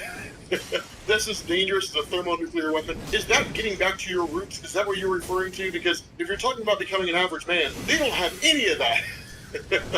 So it's kind of a funny little thing there. But social media largely seems to have it out for him, right? You know, it's kind of taking it to him. But you kind of get these little tidbits here and there. He kind of packs everything up, right? He's kind of telling Rhodey, like, pack everything up, right? He's got his 1970 Boss 429 Mustang, which I thought was kind of cool, but I'm more of a 1971 ChiLL 450 big block man myself. It's my dream car. It's kind of this thing where Tony Stark's sort of just walking away from it all, right? He's literally leaving it all behind. And it's just like, I want to get back to a simpler life. And that kind of makes sense, right? I mean, it is very difficult to look at a person who's a billionaire and see that, like, you know, man, life must be a struggle for them. But it's one of these things where a person's struggles aren't necessarily based on money. Oftentimes, they're just based on their life experiences, right? The things they go through. And if you're somebody like Iron Man, you've never had a moment's peace. And you're kind of cursed with the gift of knowledge to a degree, but you're always out there doing something, right? You're always putting your life on the line. There's all these kind of threats that go on time and time again. It makes sense that there comes a point when you're like, you know what? I just want to be done with it all, right? Just buy some brownstone and just live some measure of a peaceful life. And so Tony Stark kind of starts to get a little bit reckless for what you would expect a guy like him to do if he's just sort of getting out there and just doing things that he always thought would be fascinating. Like, for example, getting involved in a street race. Now, as you guys know from watching Fast and the Furious, nothing in this world is stronger than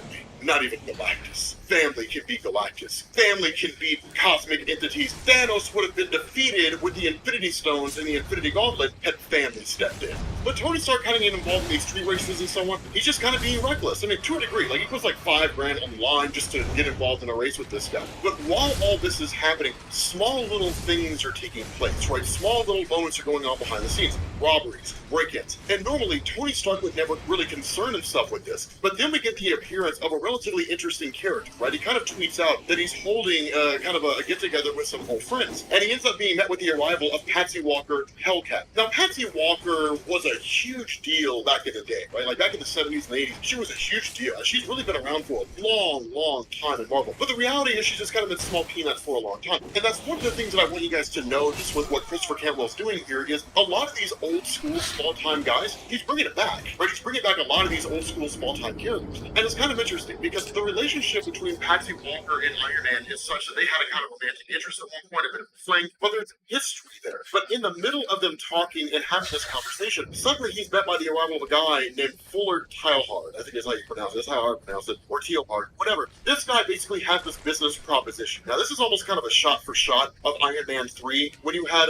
Killian who approached Tony Stark with like, I had this really cool idea. You guys remember that whole scene from Iron Man 3? I know you guys try to block the movie out of your head, but this is kind of a shot for shot moment of that. When he basically pitches this idea to him that could really change everything, right? Capturing lightning. And the whole idea behind that is lightning is an extremely powerful source of energy and it's naturally occurring. So why not harness that and then basically use like waste-free energy that can power the world, right? That can do all kinds of things to fix the world. Now, the reality is Tony Stark isn't necessarily against this because he's like, I mean, there's no real profit made here or I can't weaponize it or anything like that. It's largely because money's wearing fuzzy money's the person too. He just doesn't really care about that kind of stuff anymore. It doesn't really seem to be relevant to him anymore. And so he's like, I mean, lightning's cool, you know, that's whatever. And then just kind of walks away with Patsy Walker. You know, this guy's kind of like, well, you know, if you ever decide to change mind, let me know. That will be incredibly important. And the reason why is because Iron Man getting back to his roots is not necessarily him walking away from the role of Iron Man. And in fact, he actually brings out a vintage suit from back in the day when he was simply just the Golden Avenger, right? An old school Iron Man suit. That in the eyes of Tony Stark, there's almost a kind of level of humanity that's lost with the advent of technology. And there's really no one better to make that case than him, right? The average person on Twitter is not equipped to make that case. A futurist, a person who's developed some of the most advanced technologies in the world, and in fact, the foremost authority on technology is equipped to make that argument, because he understands the full breadth of what technology has done for and to society and what it will lead to. That's one of the things to keep in mind. Iron Man's always been a futurist, right? Tony Stark has always looked to the future. He builds for tomorrow, he doesn't build for today. And that's why, technologically, even comparing him to people like Richards or like Wakanda or something like that, he's usually always a step ahead of them. It's one of the things that was established during and at the end of Jonathan Hickman's Avengers run, is that in comparison to everybody else out there, T'Challa, Reed Richards, all these guys, even Peter Parker to a degree, or even Dr. Octopus, Iron Man's ahead of all of them, right? Just in terms of his ability to develop technology. The only thing that limits him is the technology around him, right? What he can build based on the existing resources that he has. But if he were to go to Wakanda and he had all the resources in Wakanda, it would dwarf everything that Wakanda's built already. I mean, Wakanda never really had the ability to build a Dyson sphere. Tony Stark did, right? He literally built one around the sun. It was one of the most monumental achievements, and he had to use alien technology in order to pull it off. It's one of these things where he kind of sits down and he has this bit of a conversation with Patsy Walker, and he starts out kind of having this bit of an existential crisis. I don't really know who I am. When she asks God damn it. It's really like leaving technology behind, life, just going back to the days when it was just you and Iron Man and recently. And what's the point behind all this, right? Why are you even have this team? We haven't hung out front. And the response to Tony is, I don't know who I am. Right? I don't really know what my team is. Right? An existential crisis on behalf of Stark. And that's when, in the middle of all this, they suddenly realize that is launching a heist. They're probably asking the question, who's Unicorn? And rightfully so. Unicorn hasn't been relevant in decades. When I say decades, I mean decades. But Unicorn is back it looks something like 15 he's pretty powerful, right? He's a strong character. But he is, if there was something more than a Z-list villain, it would be him. But the crazy thing is, the whole time he's doing this, he keeps referencing a guy called Up, right? And he's literally stolen this book from a library, right? It's like, why would you not take the library and steal a book? But the other thing is, there's a bit of a few kind of enhancements here. Enough he's able to really hold his own against Iron Man, kind of subdue him for a second, and then ultimately escape. But not before Iron Man basically, knocks down helicopters, crashing around, and basically, Unicorn is arrested. And Iron Man realizes what he's stolen here is the Cooper Bible. Now, this is the weirdest thing to see, because the significance of the Cooper Bible is the first book that is printed in the start the process of just mass-producing books using machinery. But the fact that this is being stolen by a guy like Unicorn, it doesn't make any sense, right? It's like, why would you do this? And who's the other, right? Who's this he that you're referring to? And so what you end up doing is you actually switch over to this guy that Iron Man had been talking to previously, and this guy's just kind of standing in a window staring out. Now, if you look at this bottom panel here, anybody who knows anything about the history of comics will be able to tell you right off the bat who this guy is, right? If you ever read the history of the artwork tells you who this guy is. But for those of you guys who are unsure, and those of you guys who have not been able to guess it yet, you pick up 1 year prior. And basically, this system is kind of brought online, right? This being is basically brought online by the Enclave. Now, those of you guys who don't really know what the Enclave is, the Enclave is different, right? The Enclave are the ones who basically developed out of work. The idea behind the Enclave is basically there are a bunch of scientists who want to run, right? One like Calder focusing on like science and technology, as opposed to having some kind of nefarious purpose. They're not really looking to be like, dictators that rule the world. They just kind of believe that humanity is this problem, and that pushing it into existence on a scientific and technological level, but basically they can do better. The other part of this is that this guy's referred to as Adam Ford. Again, picking up from the Adam Warlock project, that Adam Warlock would be referred to as Adam 1. And they've had various attempts over the years to duplicate Adam Warlock, right? Kismet is a perfect example of that. But this guy says, do not call me Adam. Call me by my real name. So this is kind of a ccrazy thing. The return of Michael Quarterback. Then they ask, like, what's your mission? And it's basically the Enclave. The mission is selfish, right? Like, and this is what secrets and that's the thing. Then any other, my mission is another place. Why not they take them? Anybody who's here. And this guy responds and said, you're a cybernetic amalgamation of opinions on these matters. What they need is your unlimited intellect that is required. And before he can finish, he says, it's my nearly unlimited intellect that tells me this universe is a land that is conflict-laden and war-torn by the greedy. It tells me that this is a reality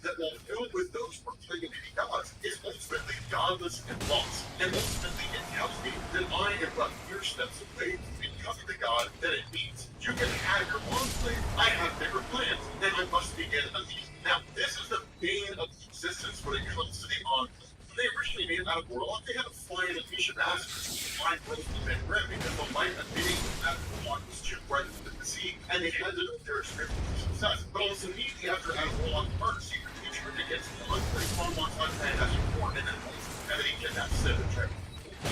But this the fate and the existence of the unplayed that every God dang it, man! What the fuck? honestly, despite that the fact they exist, it's science and technology. They defy logical reason in terms of their motivation and why they want to do what they do. And so back to Iron Man, suddenly he basically comes through. Right now, we don't really know exactly how he got here. And even Iron Man says, I don't know how I'm here. It's just him and Crusher Creel who were snatched up and brought to this place. And Crusher Creel's like, look, I have to destroy you to get out of here, and that's exactly what I'll do. Iron Man ends up figuring out that it was basically arcade. And then, of course, once he unmasks arcade, they end up training themselves and so on. But this is going towards the kind of continued crushing of Iron Man as far as public opinion goes. That Iron Man is doing things that the general public doesn't like. And so the general public is turning against him. Whether it's logical or reasonable is irrelevant. Right? That it doesn't really matter whether or not what people believe is logically reasonable. It's just what they believe. And people will steadfast their beliefs and very rarely ever change them unless they absolutely have to. And it's only really in the face of conflict and destruction that they have to change their opinions. But you end up having this kind of situation over and over and over again. This is what's happening. Time and time again, there's these different villains that are showing up here, right? One guy kidnaps a bunch of guys from the Stark Unlimited, and Tony Stark has to go and save them. You know, it's just this kind of situation, this kind of process that repeats itself continually. That you end up having Iron Man basically kind of saves the day, albeit, you know, with a few dangers here and there. He breaks the bones, right? You have like 17 fractures, you know, his left lung is punctured. But like kind of enduring these struggles over and over and over again is just kind of the nature of the current situation that Iron Man is in. Because at the end of the day,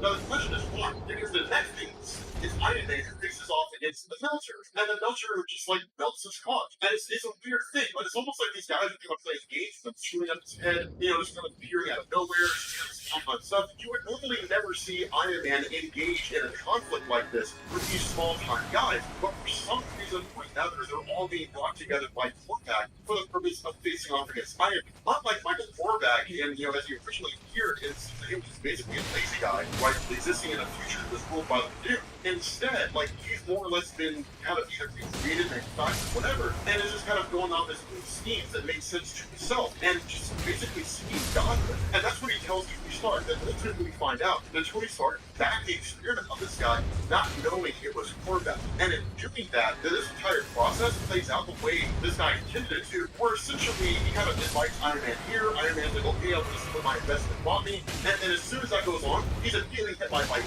right, taken out by Korvac, and then Korvac brings together the other guys that have more or less been free, like Unicorn's been free, the controller's here, but it's just kind of this thing over and over where they're like, we're gonna take you out, right? I got these three guys because they seem to be the most equipped and people we want. Now, this again is another kind of reflection of the principal Korvac stories, because the reality is these guys are not a challenge for Iron Man, and they never really were. Iron Man was able to overcome them pretty readily. I mean, guys like the Controller are kind of powerful, but they're all B or C-list villains. And so it really seems more of an indication that Korvac is kind of learning as he goes along. And that was the nature of the original Korvac. Once he stole the power of Galactus and was almost really more machine than man, even in the events leading up to that, he was kind of figuring things out as he was doing. And that's why the Korvac saga is so cool, because you see this guy who's basically lazy, who's turned into a machine, who steals the power of Galactus, who comes back to the modern day, and then basically just kind of becomes more and more incredible threat as the story goes on, all the way up to the point where he reaches God, and that's what this guy's trying to do. That's why him and Korvac are really linked in this way. It's kind of like seemingly a remade version, return version of Korvac, because he says, I'm not looking to achieve demigod level status. I'll do that here in both, right? I'll achieve this kind of demigod level of power where I'm at right now, but I'm looking to attain full-on God. That's his mission, that's his goal, because that's what the original Michael Korvac did.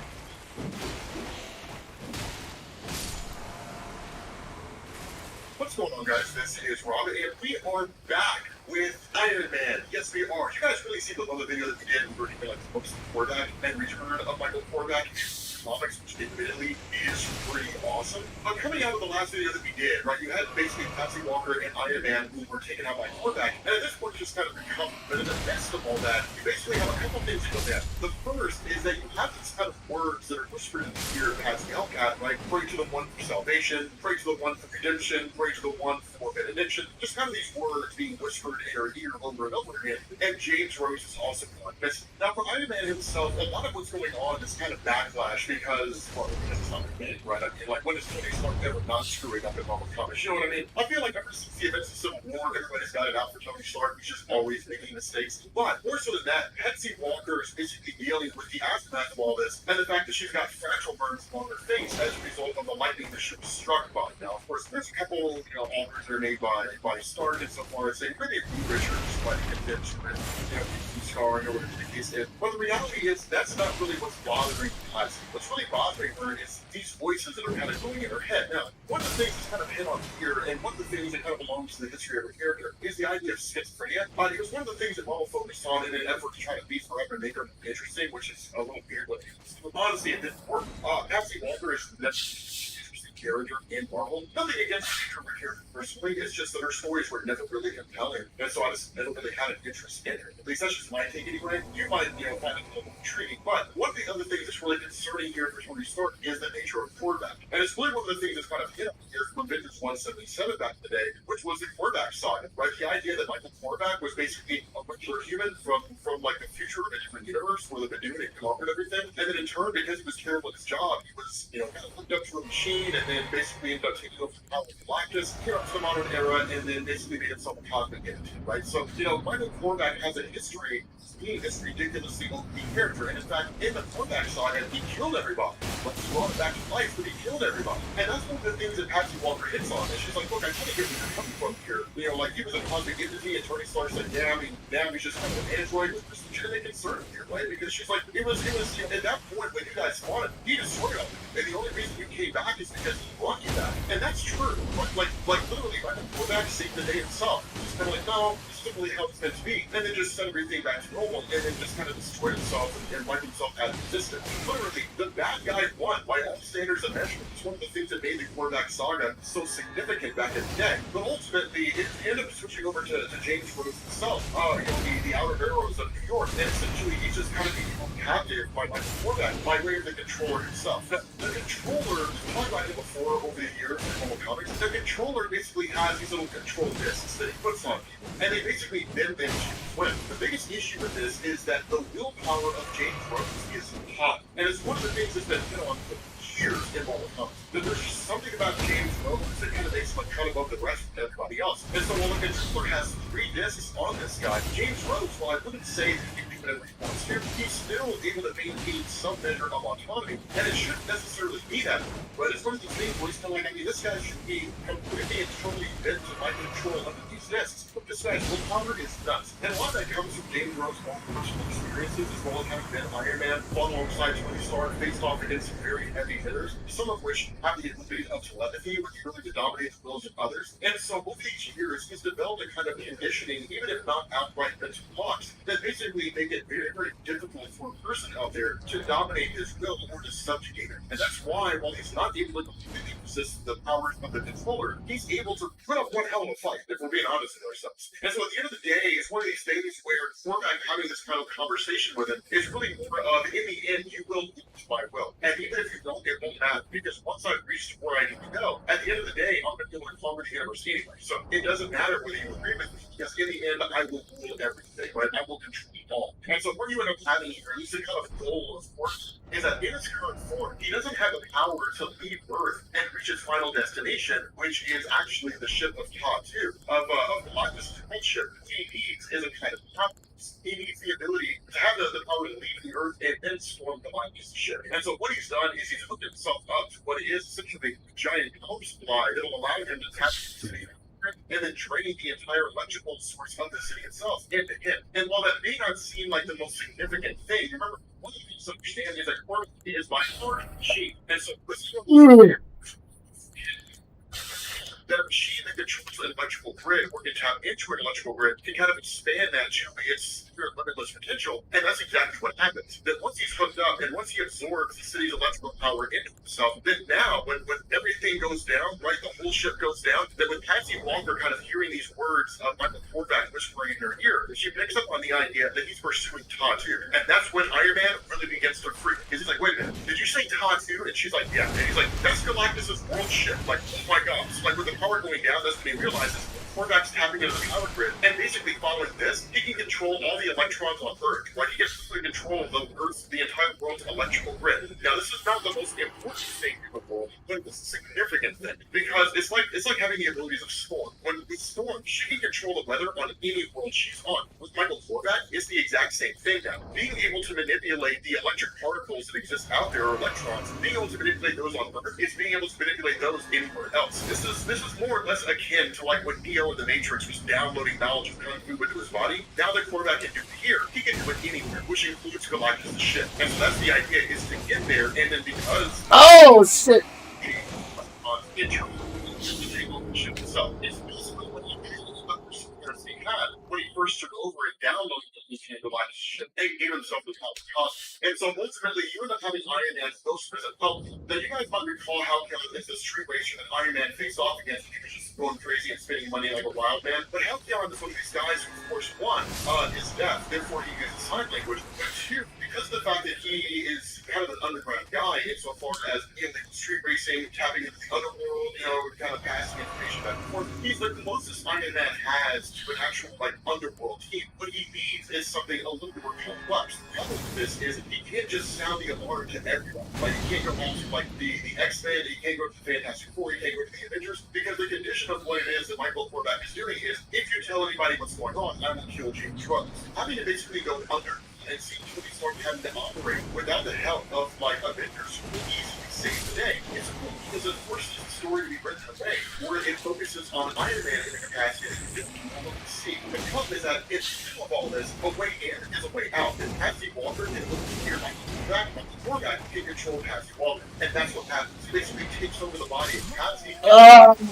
Stark, do not try to stop me, right? Like, do not try to get what it is I'm doing. Now, of course, in the middle of all this is all the chaos, all the pandemonium. Everybody's freaking out. You literally have Hellcat just like picks up a hubcap, walks over to a fire hydrant, smashes off the top of it, and just blasts Patsy Walker with water. And like that's it. He's as calm as a cucumber. We end up finding out that's his mutant power, is that his heartbeat never goes above 70 BPM. Now, here's one of the cool things, man. That's a genius ability to have. If your heart rate never goes over 70 BPM, you never can, right? Adrenaline never kicks in. You never run into any of that stuff. Instead, you're always calm. And if you're calm, you can think clearly. And if you can think clearly, you can win, right? And that's kind of the cool thing. So, switch over to Iron Man after he had gotten a hold of Hellcat and gave him the list of people that he needed. And we end up finding out this list of people, it's amazing, right? So you got Gargoyle, Gargoyle doesn't matter. You got Skull Spider, which is awesome to see here. You've got Misty Knight. And then you have Frogman, Eugene Patilio. This guy sucks, but his story, his origin is kind of cool, right? So Eugene Patilio, he was a Marvel team-up character. He originally appeared in the Marvel team-up in issue 121. He actually teamed up with Spider-Man and with the Human Torch, and he like accidentally defeated Speed Demon. And then when you defeated Speed Demon, I'm amazing. And then like went forward and tried to be a superhero. Basically had a shirt. I love Frogman. I mean, like, I got it so that's like 6 issues.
We're back. We got food in our stomachs. We'll kick some fucking ass. Alright, bitches.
Whoa!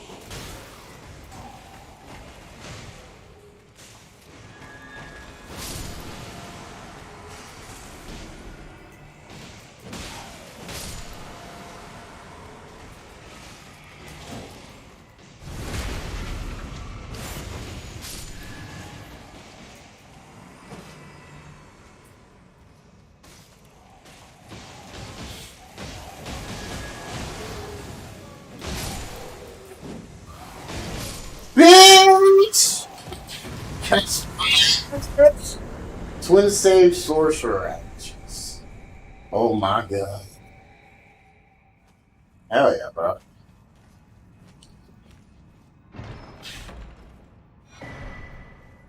Alright, got some more depth for baby. Yes, sir. Your boy. Your boy.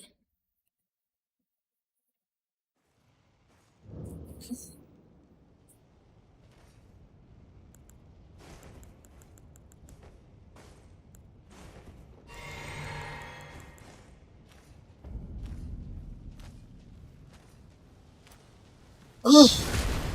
Ugh.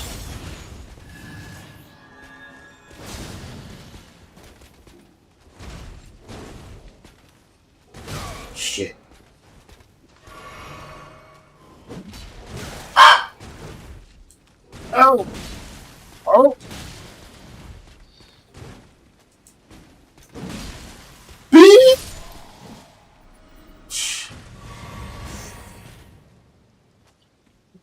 Whoop that ass, son. Alright.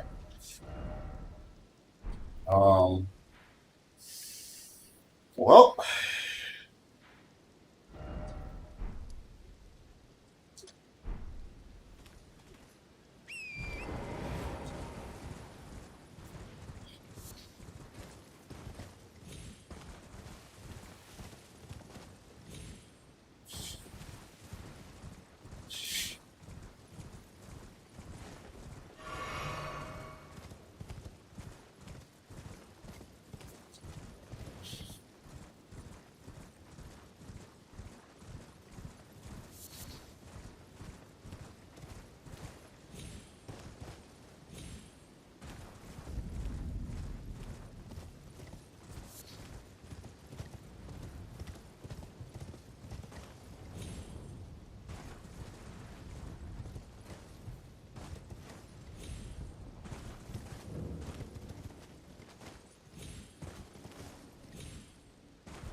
Oh.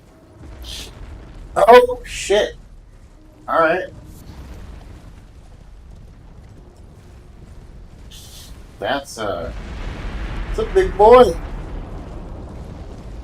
It's a real big boy. Jesus. Okay.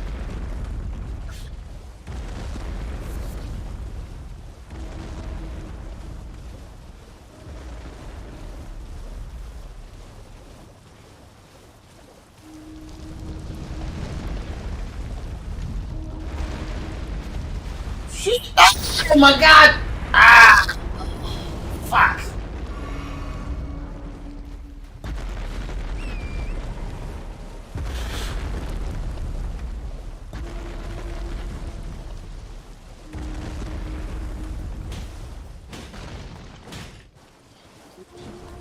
Okay. That was painful. Fuck that shit.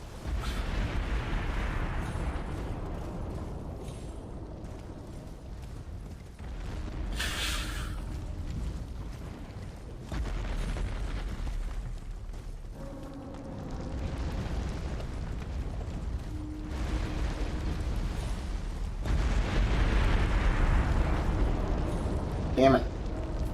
Ah! Uh, uh.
Oh, shit.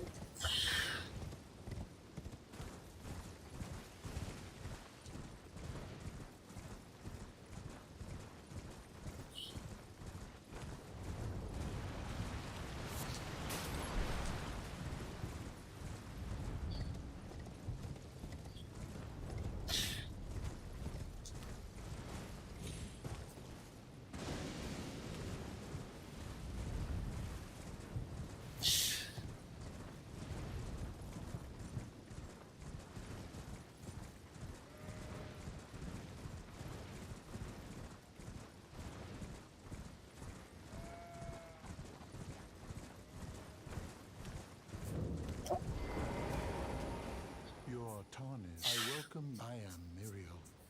My apologies for the. Do you know the origin? How it came to be? Well, that is a shattering has caused us. It is here, at the Church of Vows, by the matrimonial bond between red-haired Radican, and so our church holds in the Earth Tree of the. Oh, was there something you are free? I would serve as your guide if you find anything of use, unless, in which case I...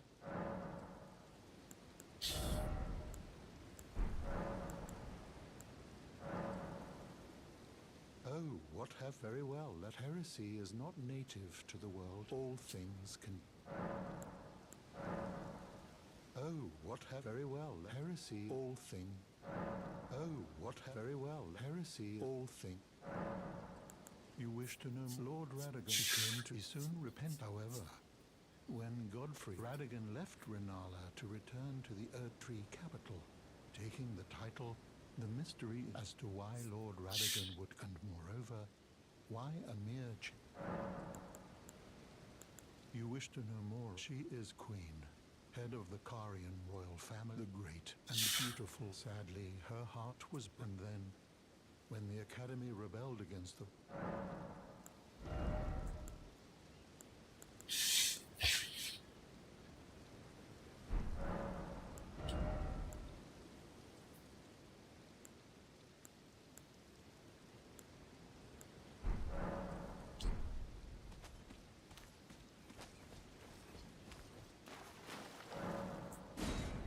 You do not need absolution. Yes.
Oh, okay. I'm about to say there's a side of credits here, isn't it?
The death ring.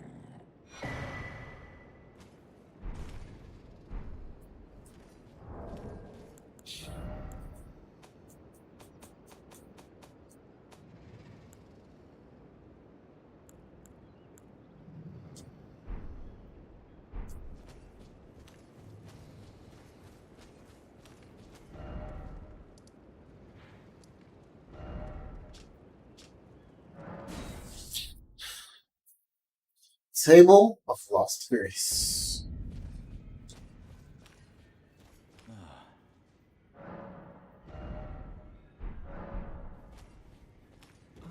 Well then.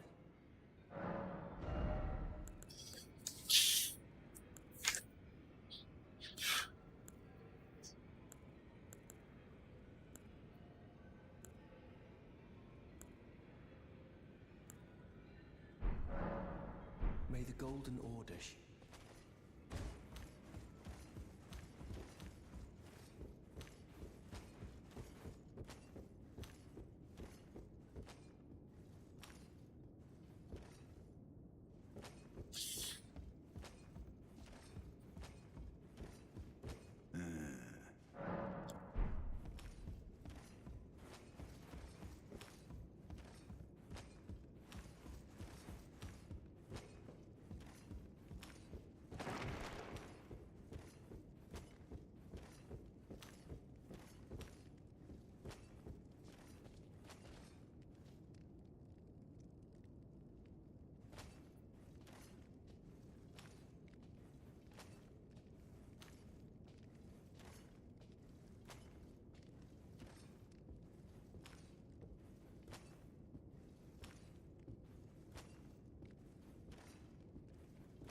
sell some stuff.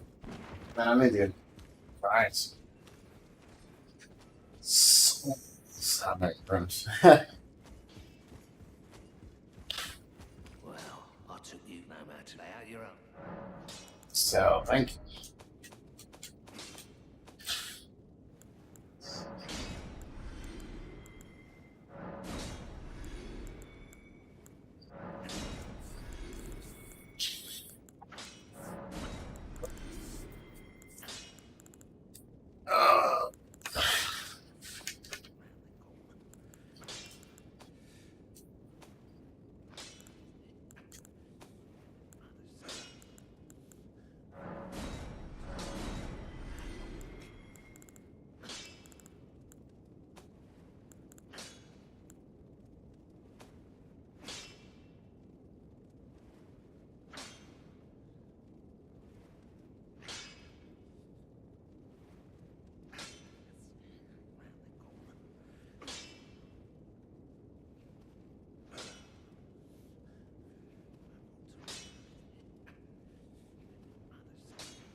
Oh, okay.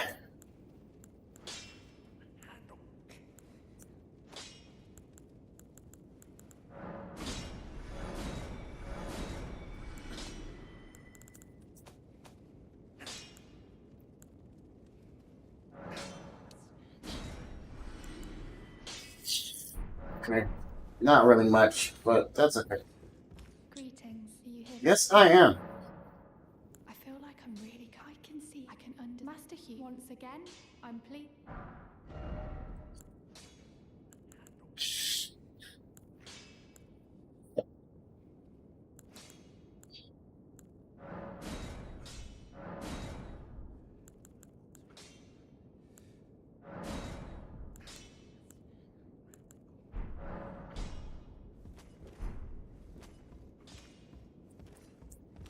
No, I just need to find some wood grind.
see something intriguing.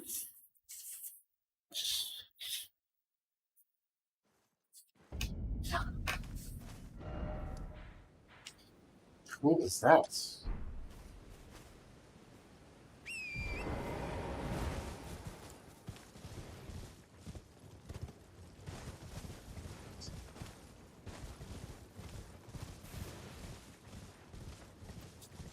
Or did I lose my ashes then? Might be where I lost my ashes.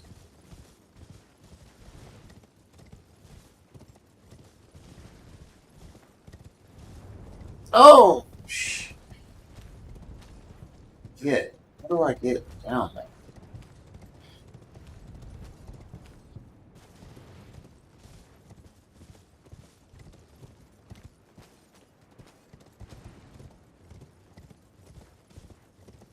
It was where I lost my ashes. Okay.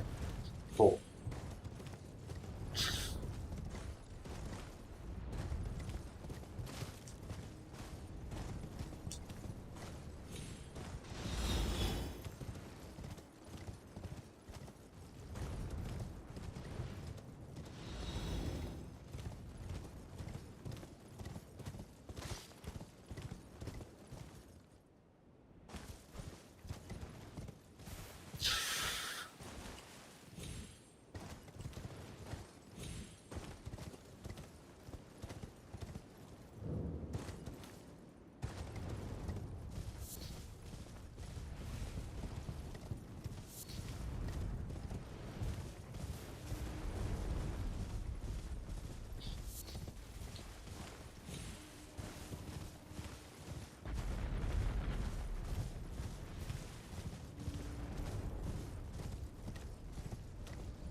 Fuck.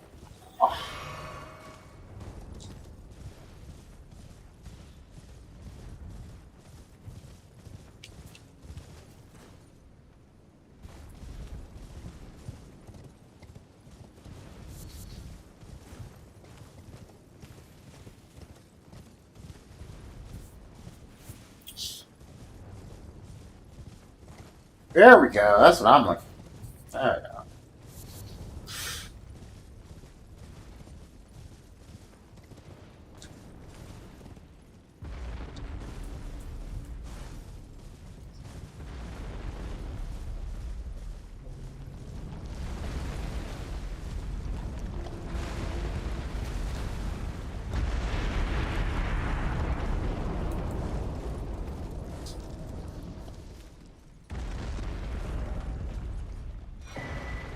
Spiral horn seal.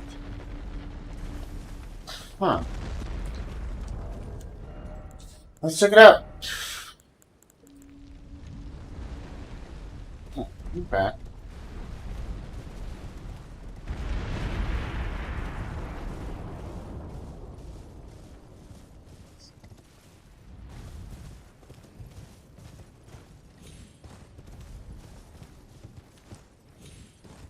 Oh shit.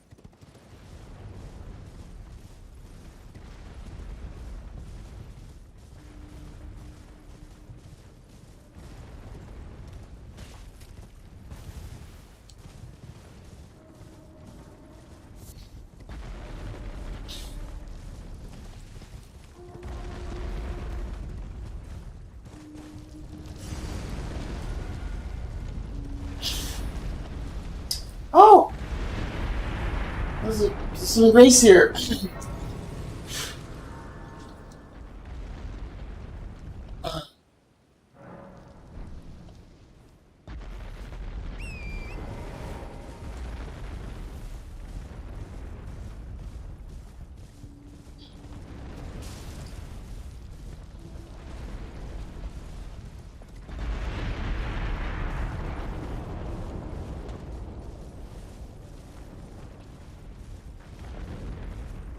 Oh, shit.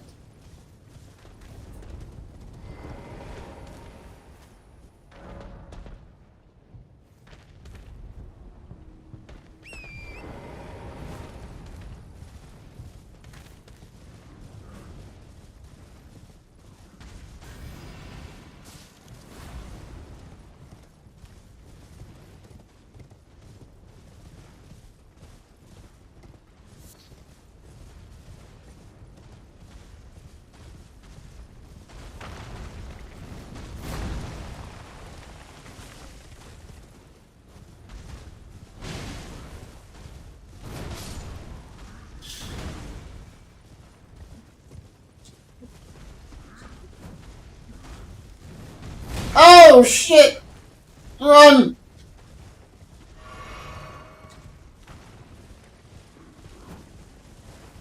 Come on, boss man. That's right. That's right. Attack them. But really...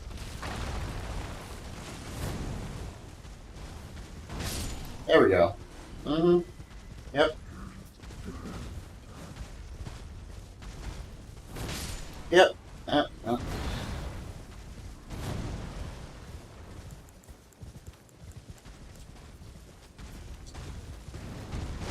Yep. Good deal.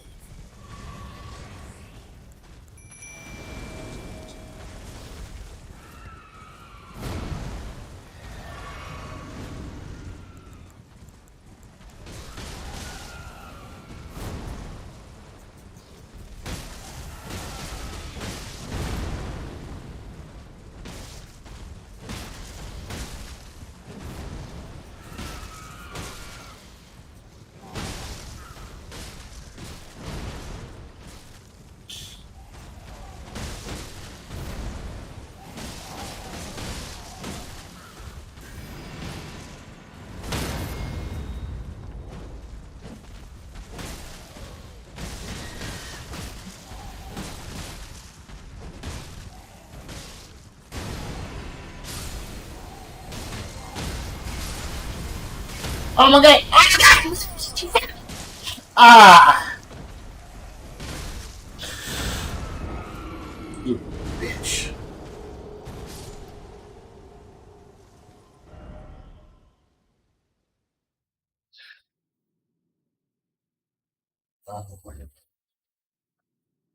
God damn it.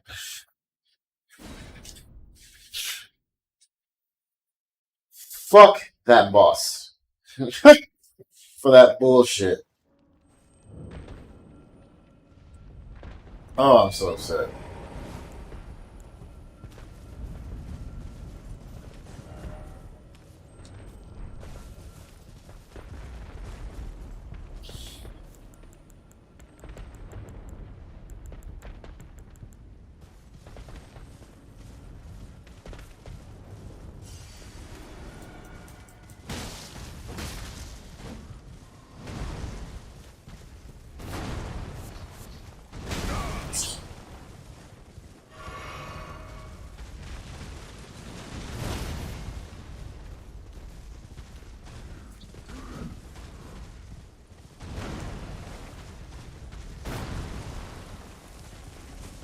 Yes, yes, gentlemen.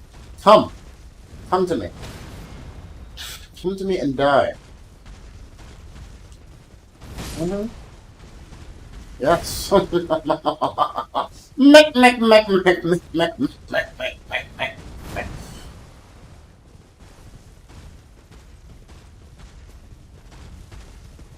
Yes. Kill them. Kill them. You'll worship us.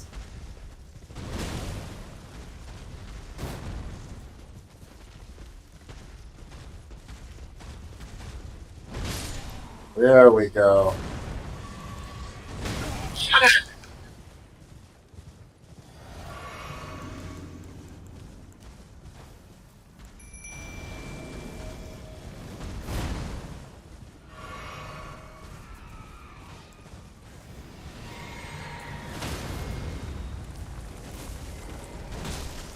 Oh my god! It's...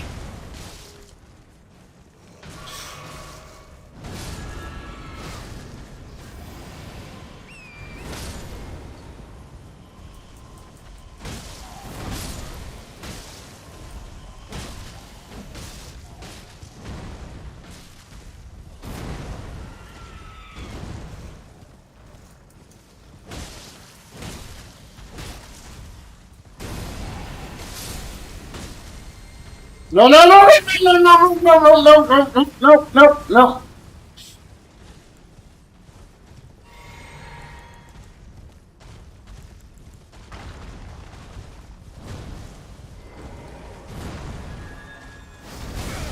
Jesus. Shit! Oh!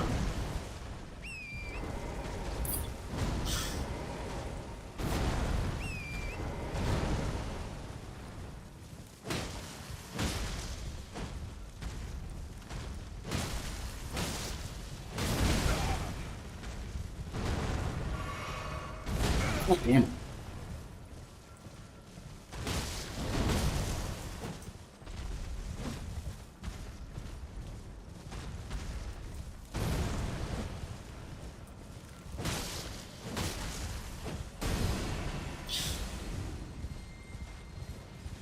No, no, no.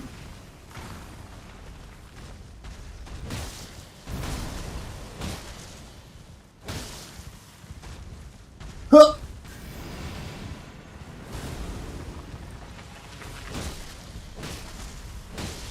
No, sir. You're a bitch.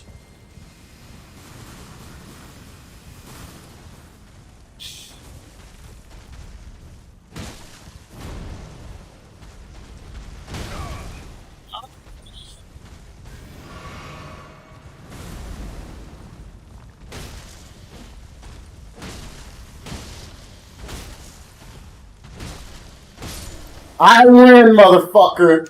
I win. The power of anime and cheats.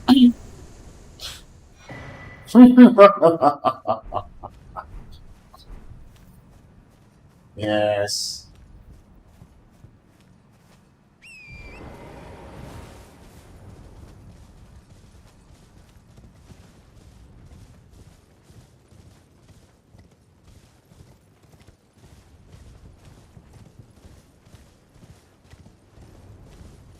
Yes, you fool. You were not able to defeat me. You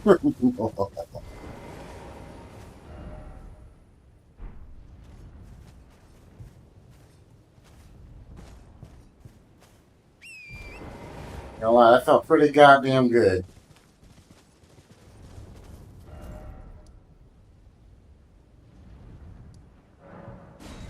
That felt pretty damn good. That was a win. That was just a win.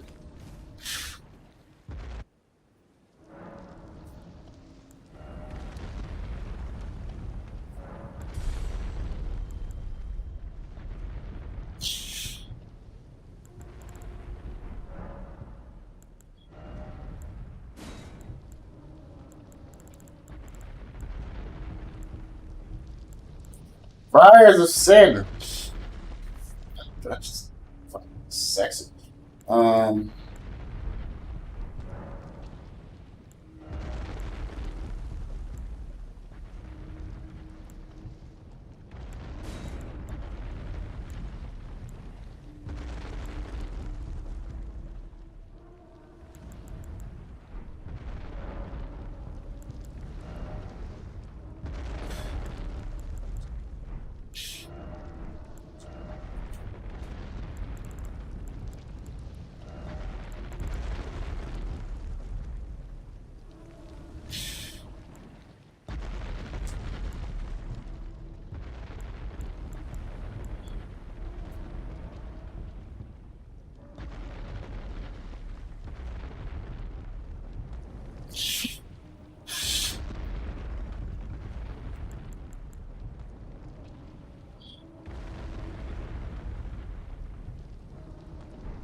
All right.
Say what you wanna say. Up into this in our fantasy. Anything I want you should for me. Very leaving you cheap.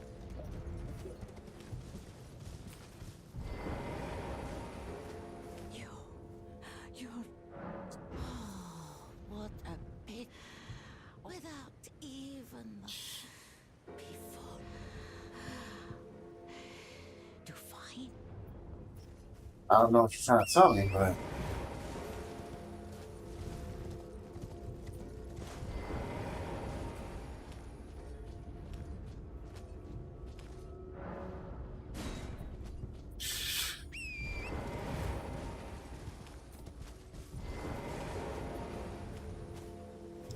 touch grace.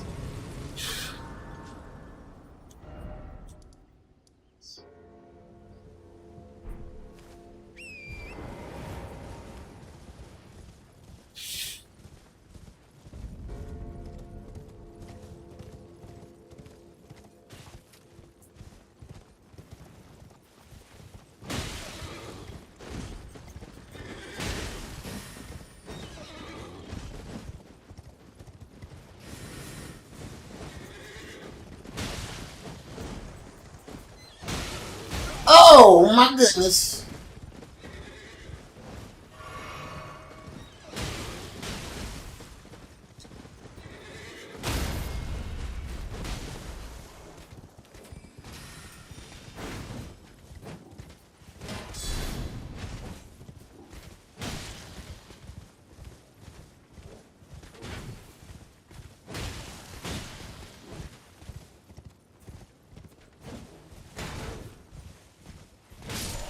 Sir, I'm on horseback. Horseback, sir. You were fool to challenge me in battle.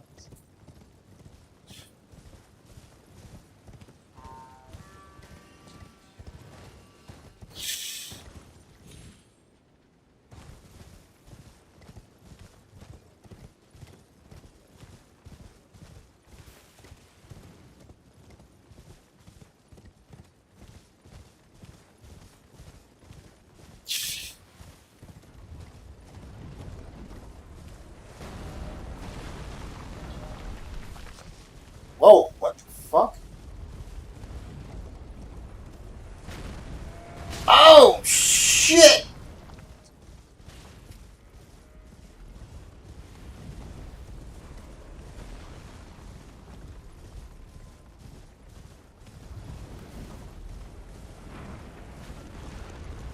Fucking firing off damn cataphracts.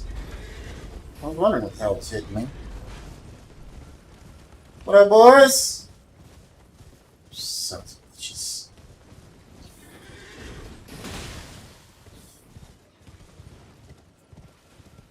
See what else they got going on here.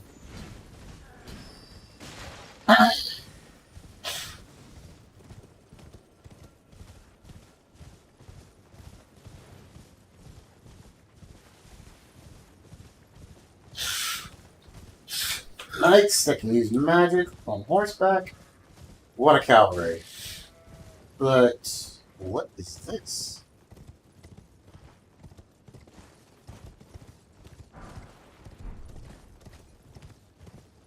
Where the fuck am I?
Okay.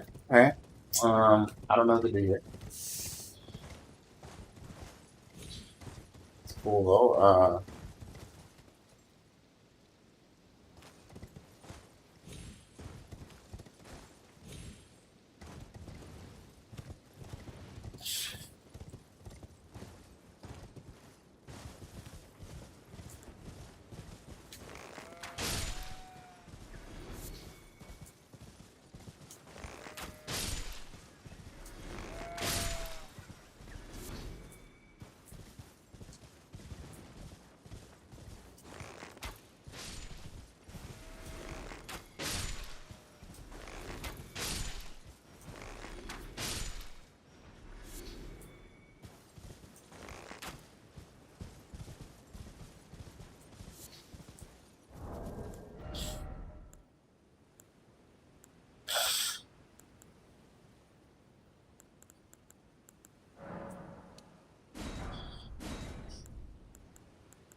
Oh shit! I almost died.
Appreciate you.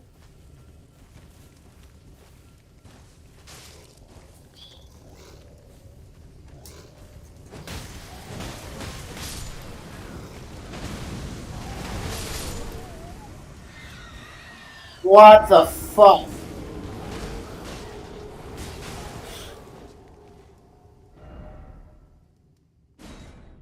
That was some bullshit.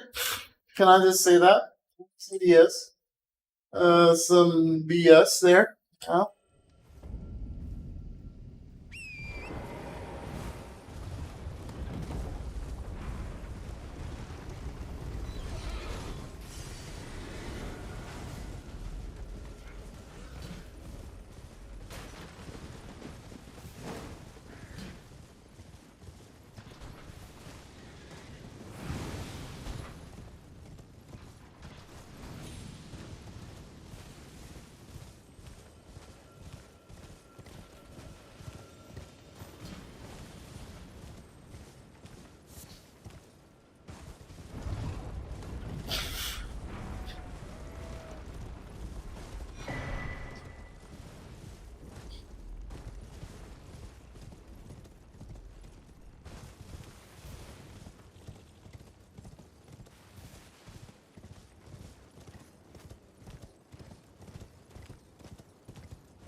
Uh-oh. Oh, church! Okay, I found another fucking church.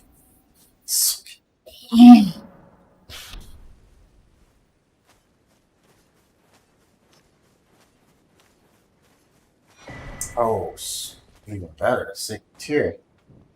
Hell yeah.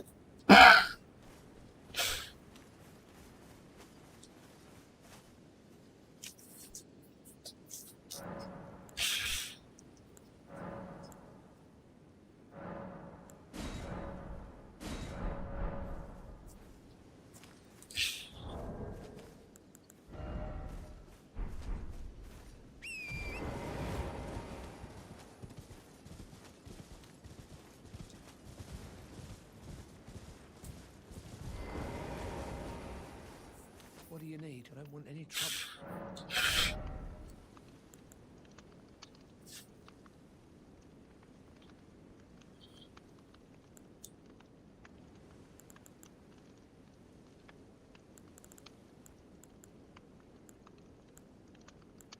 Composite though.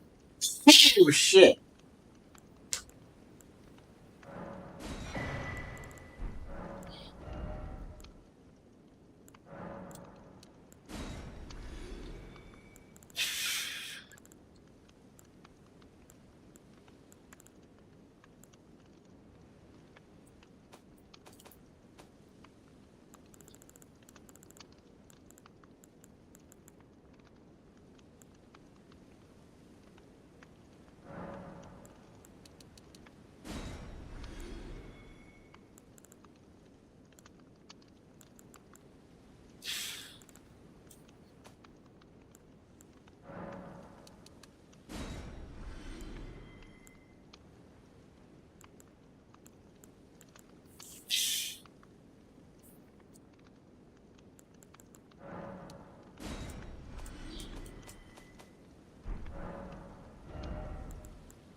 All done?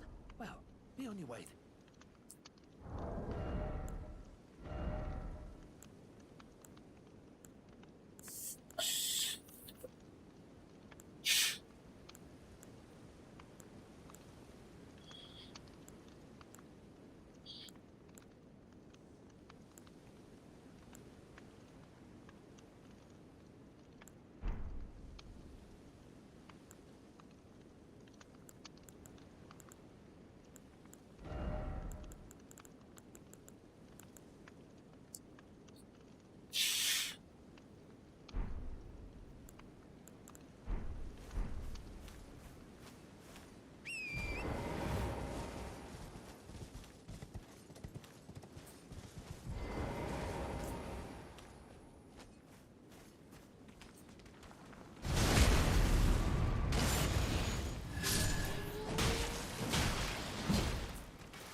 strange. Is there a mine around here?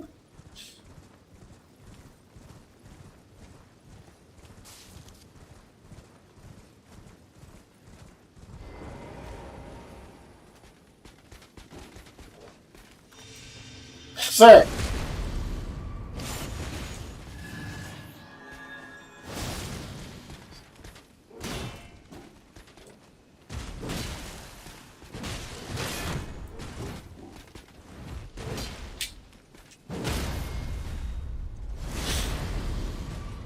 Gimme!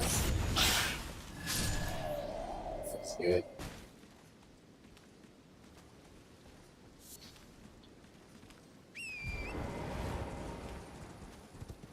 Oh. I see.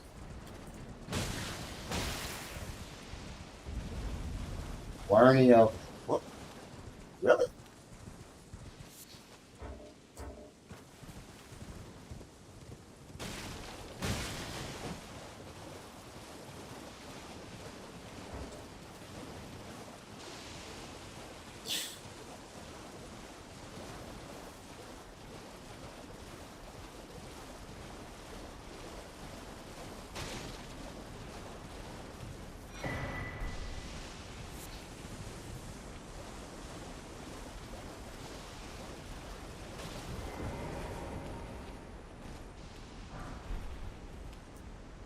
Look at this. Some more Lost Grace.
Motherfucking bitch. Bastard. Yeah. They got me.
There we go.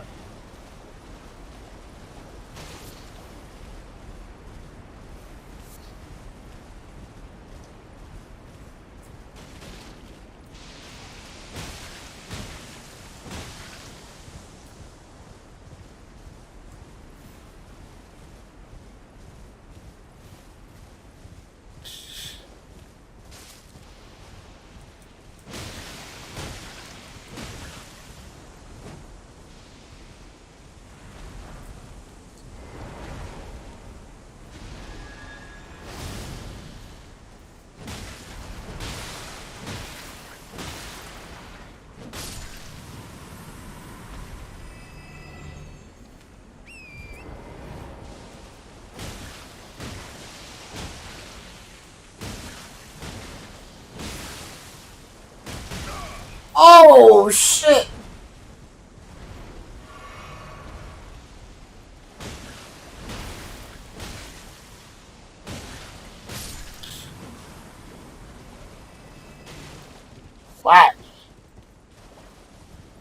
Those things hurt and they don't give a lot of fucking runes. It's kind of wonderful.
You know what? I wonder how much did.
So,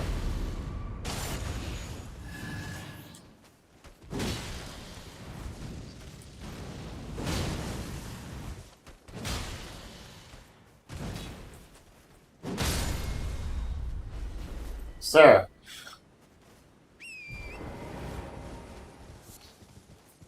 Oh.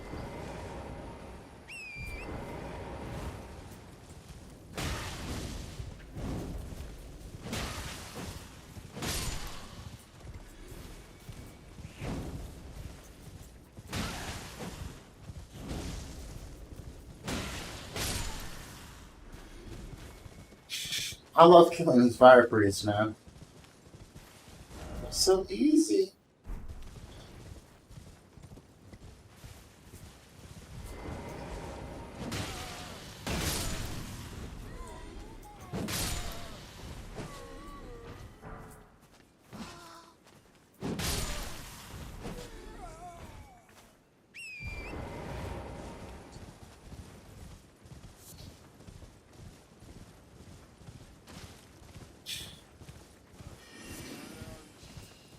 Oh no.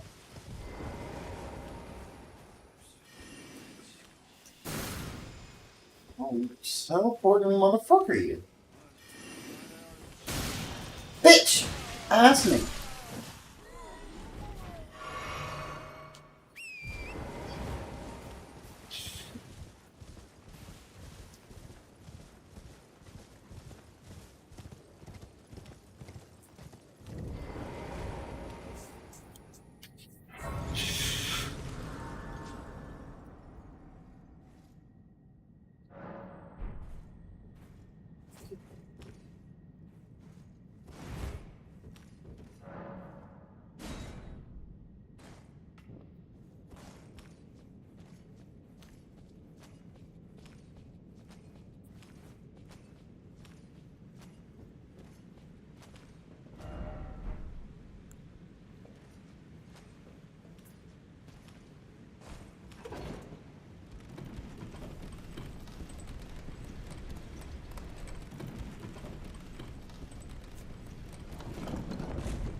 That's creepy as fuck.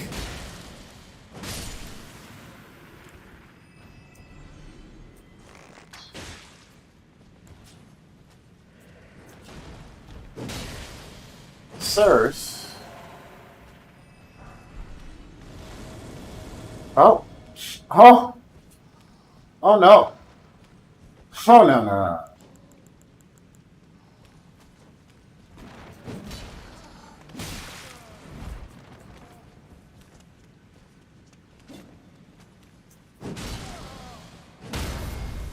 Sir? I'm gonna need you to die. You as well.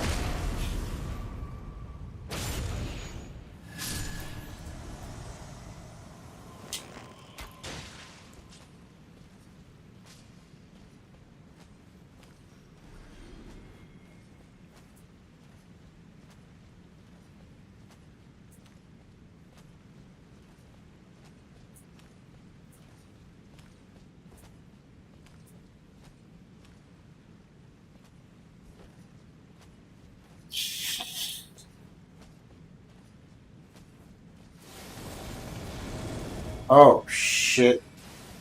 An invader. Oh my god. Ow! Jeez. Jesus.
What the fuck?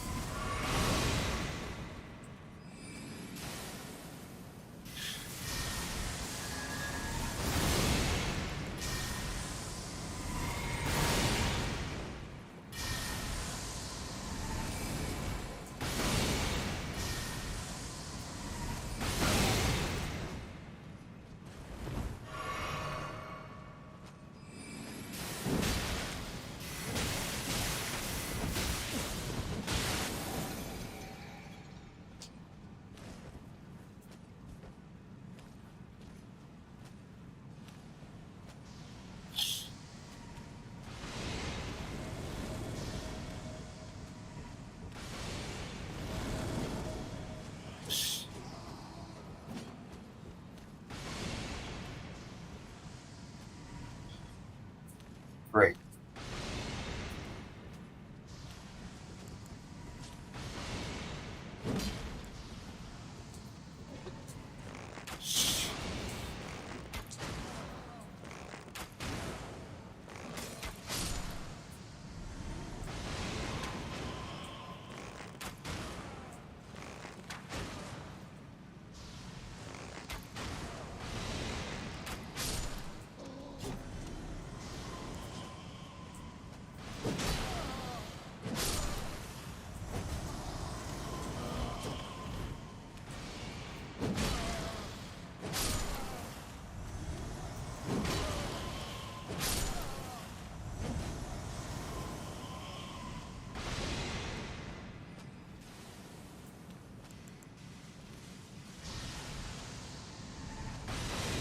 What the fuck? Why can't I use my grease?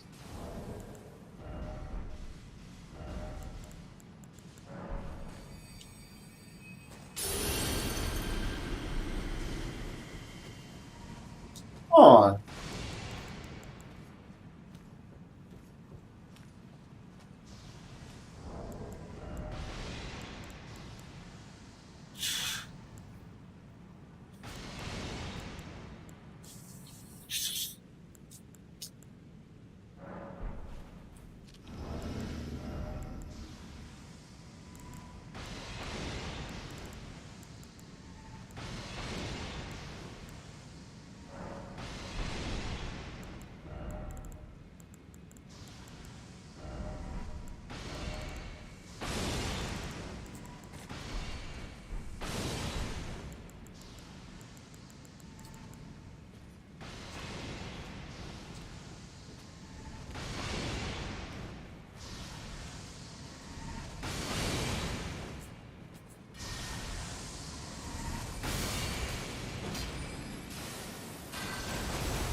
Thank you. Finally, some fucking health back.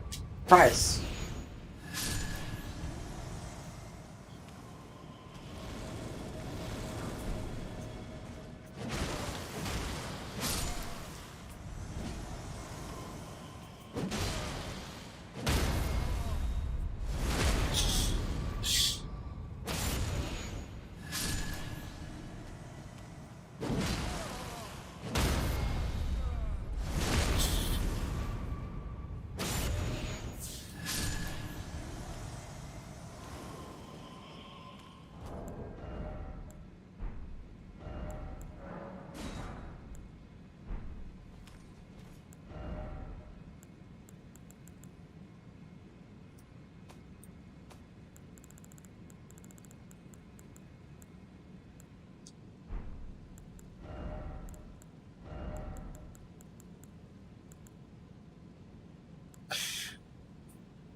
Alright.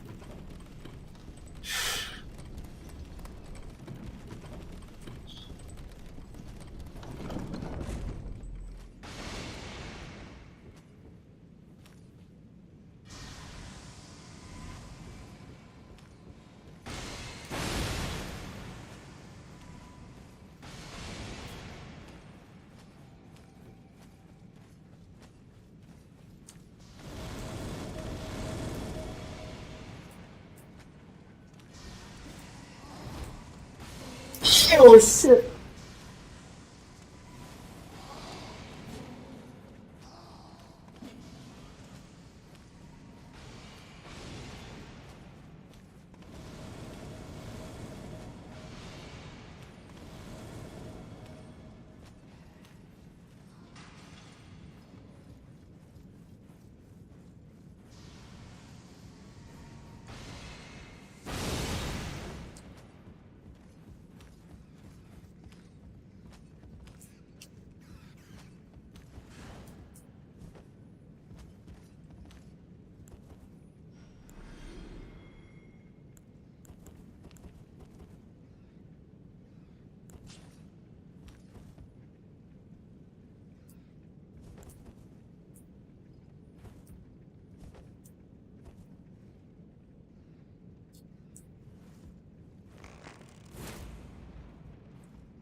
No, no, uh,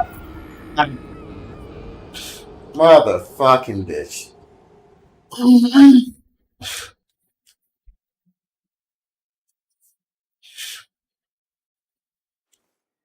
God damn it, my roads.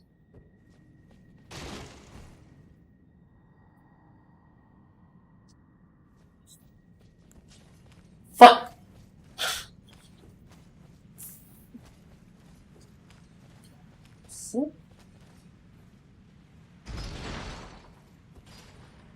Damn it, man.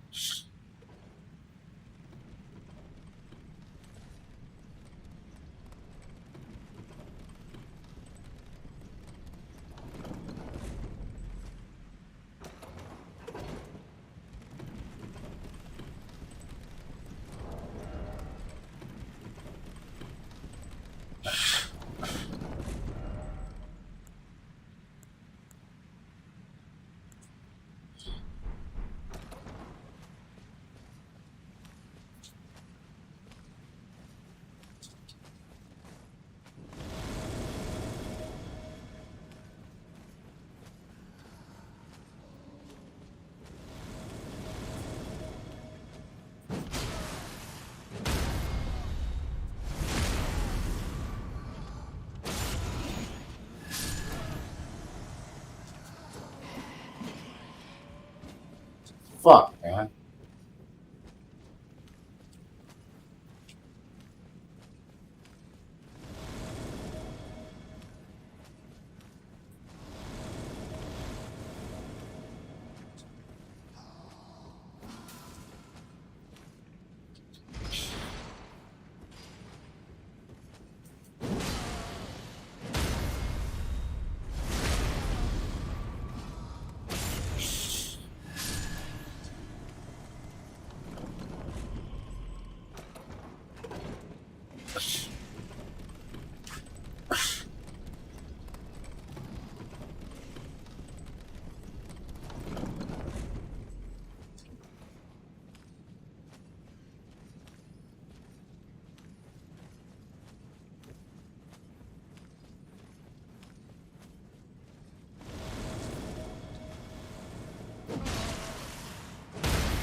Hell out of here.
ChiLL tainted way.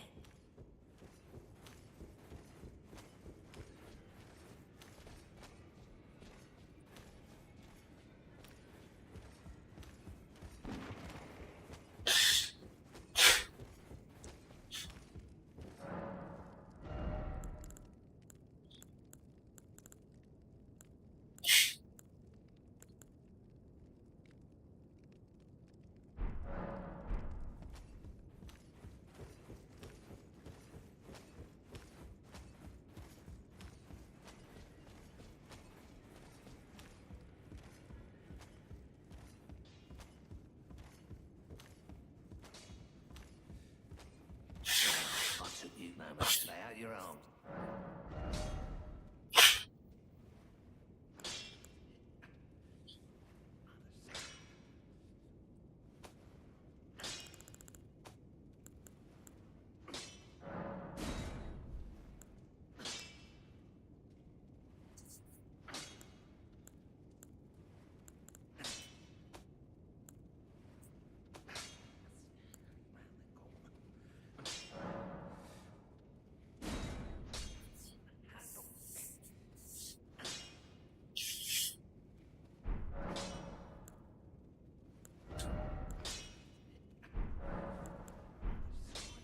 Back already, no matter.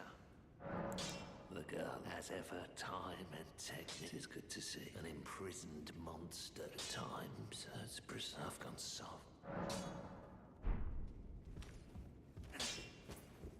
Greetings, are you here for spirit?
Alright, this is where we take a break.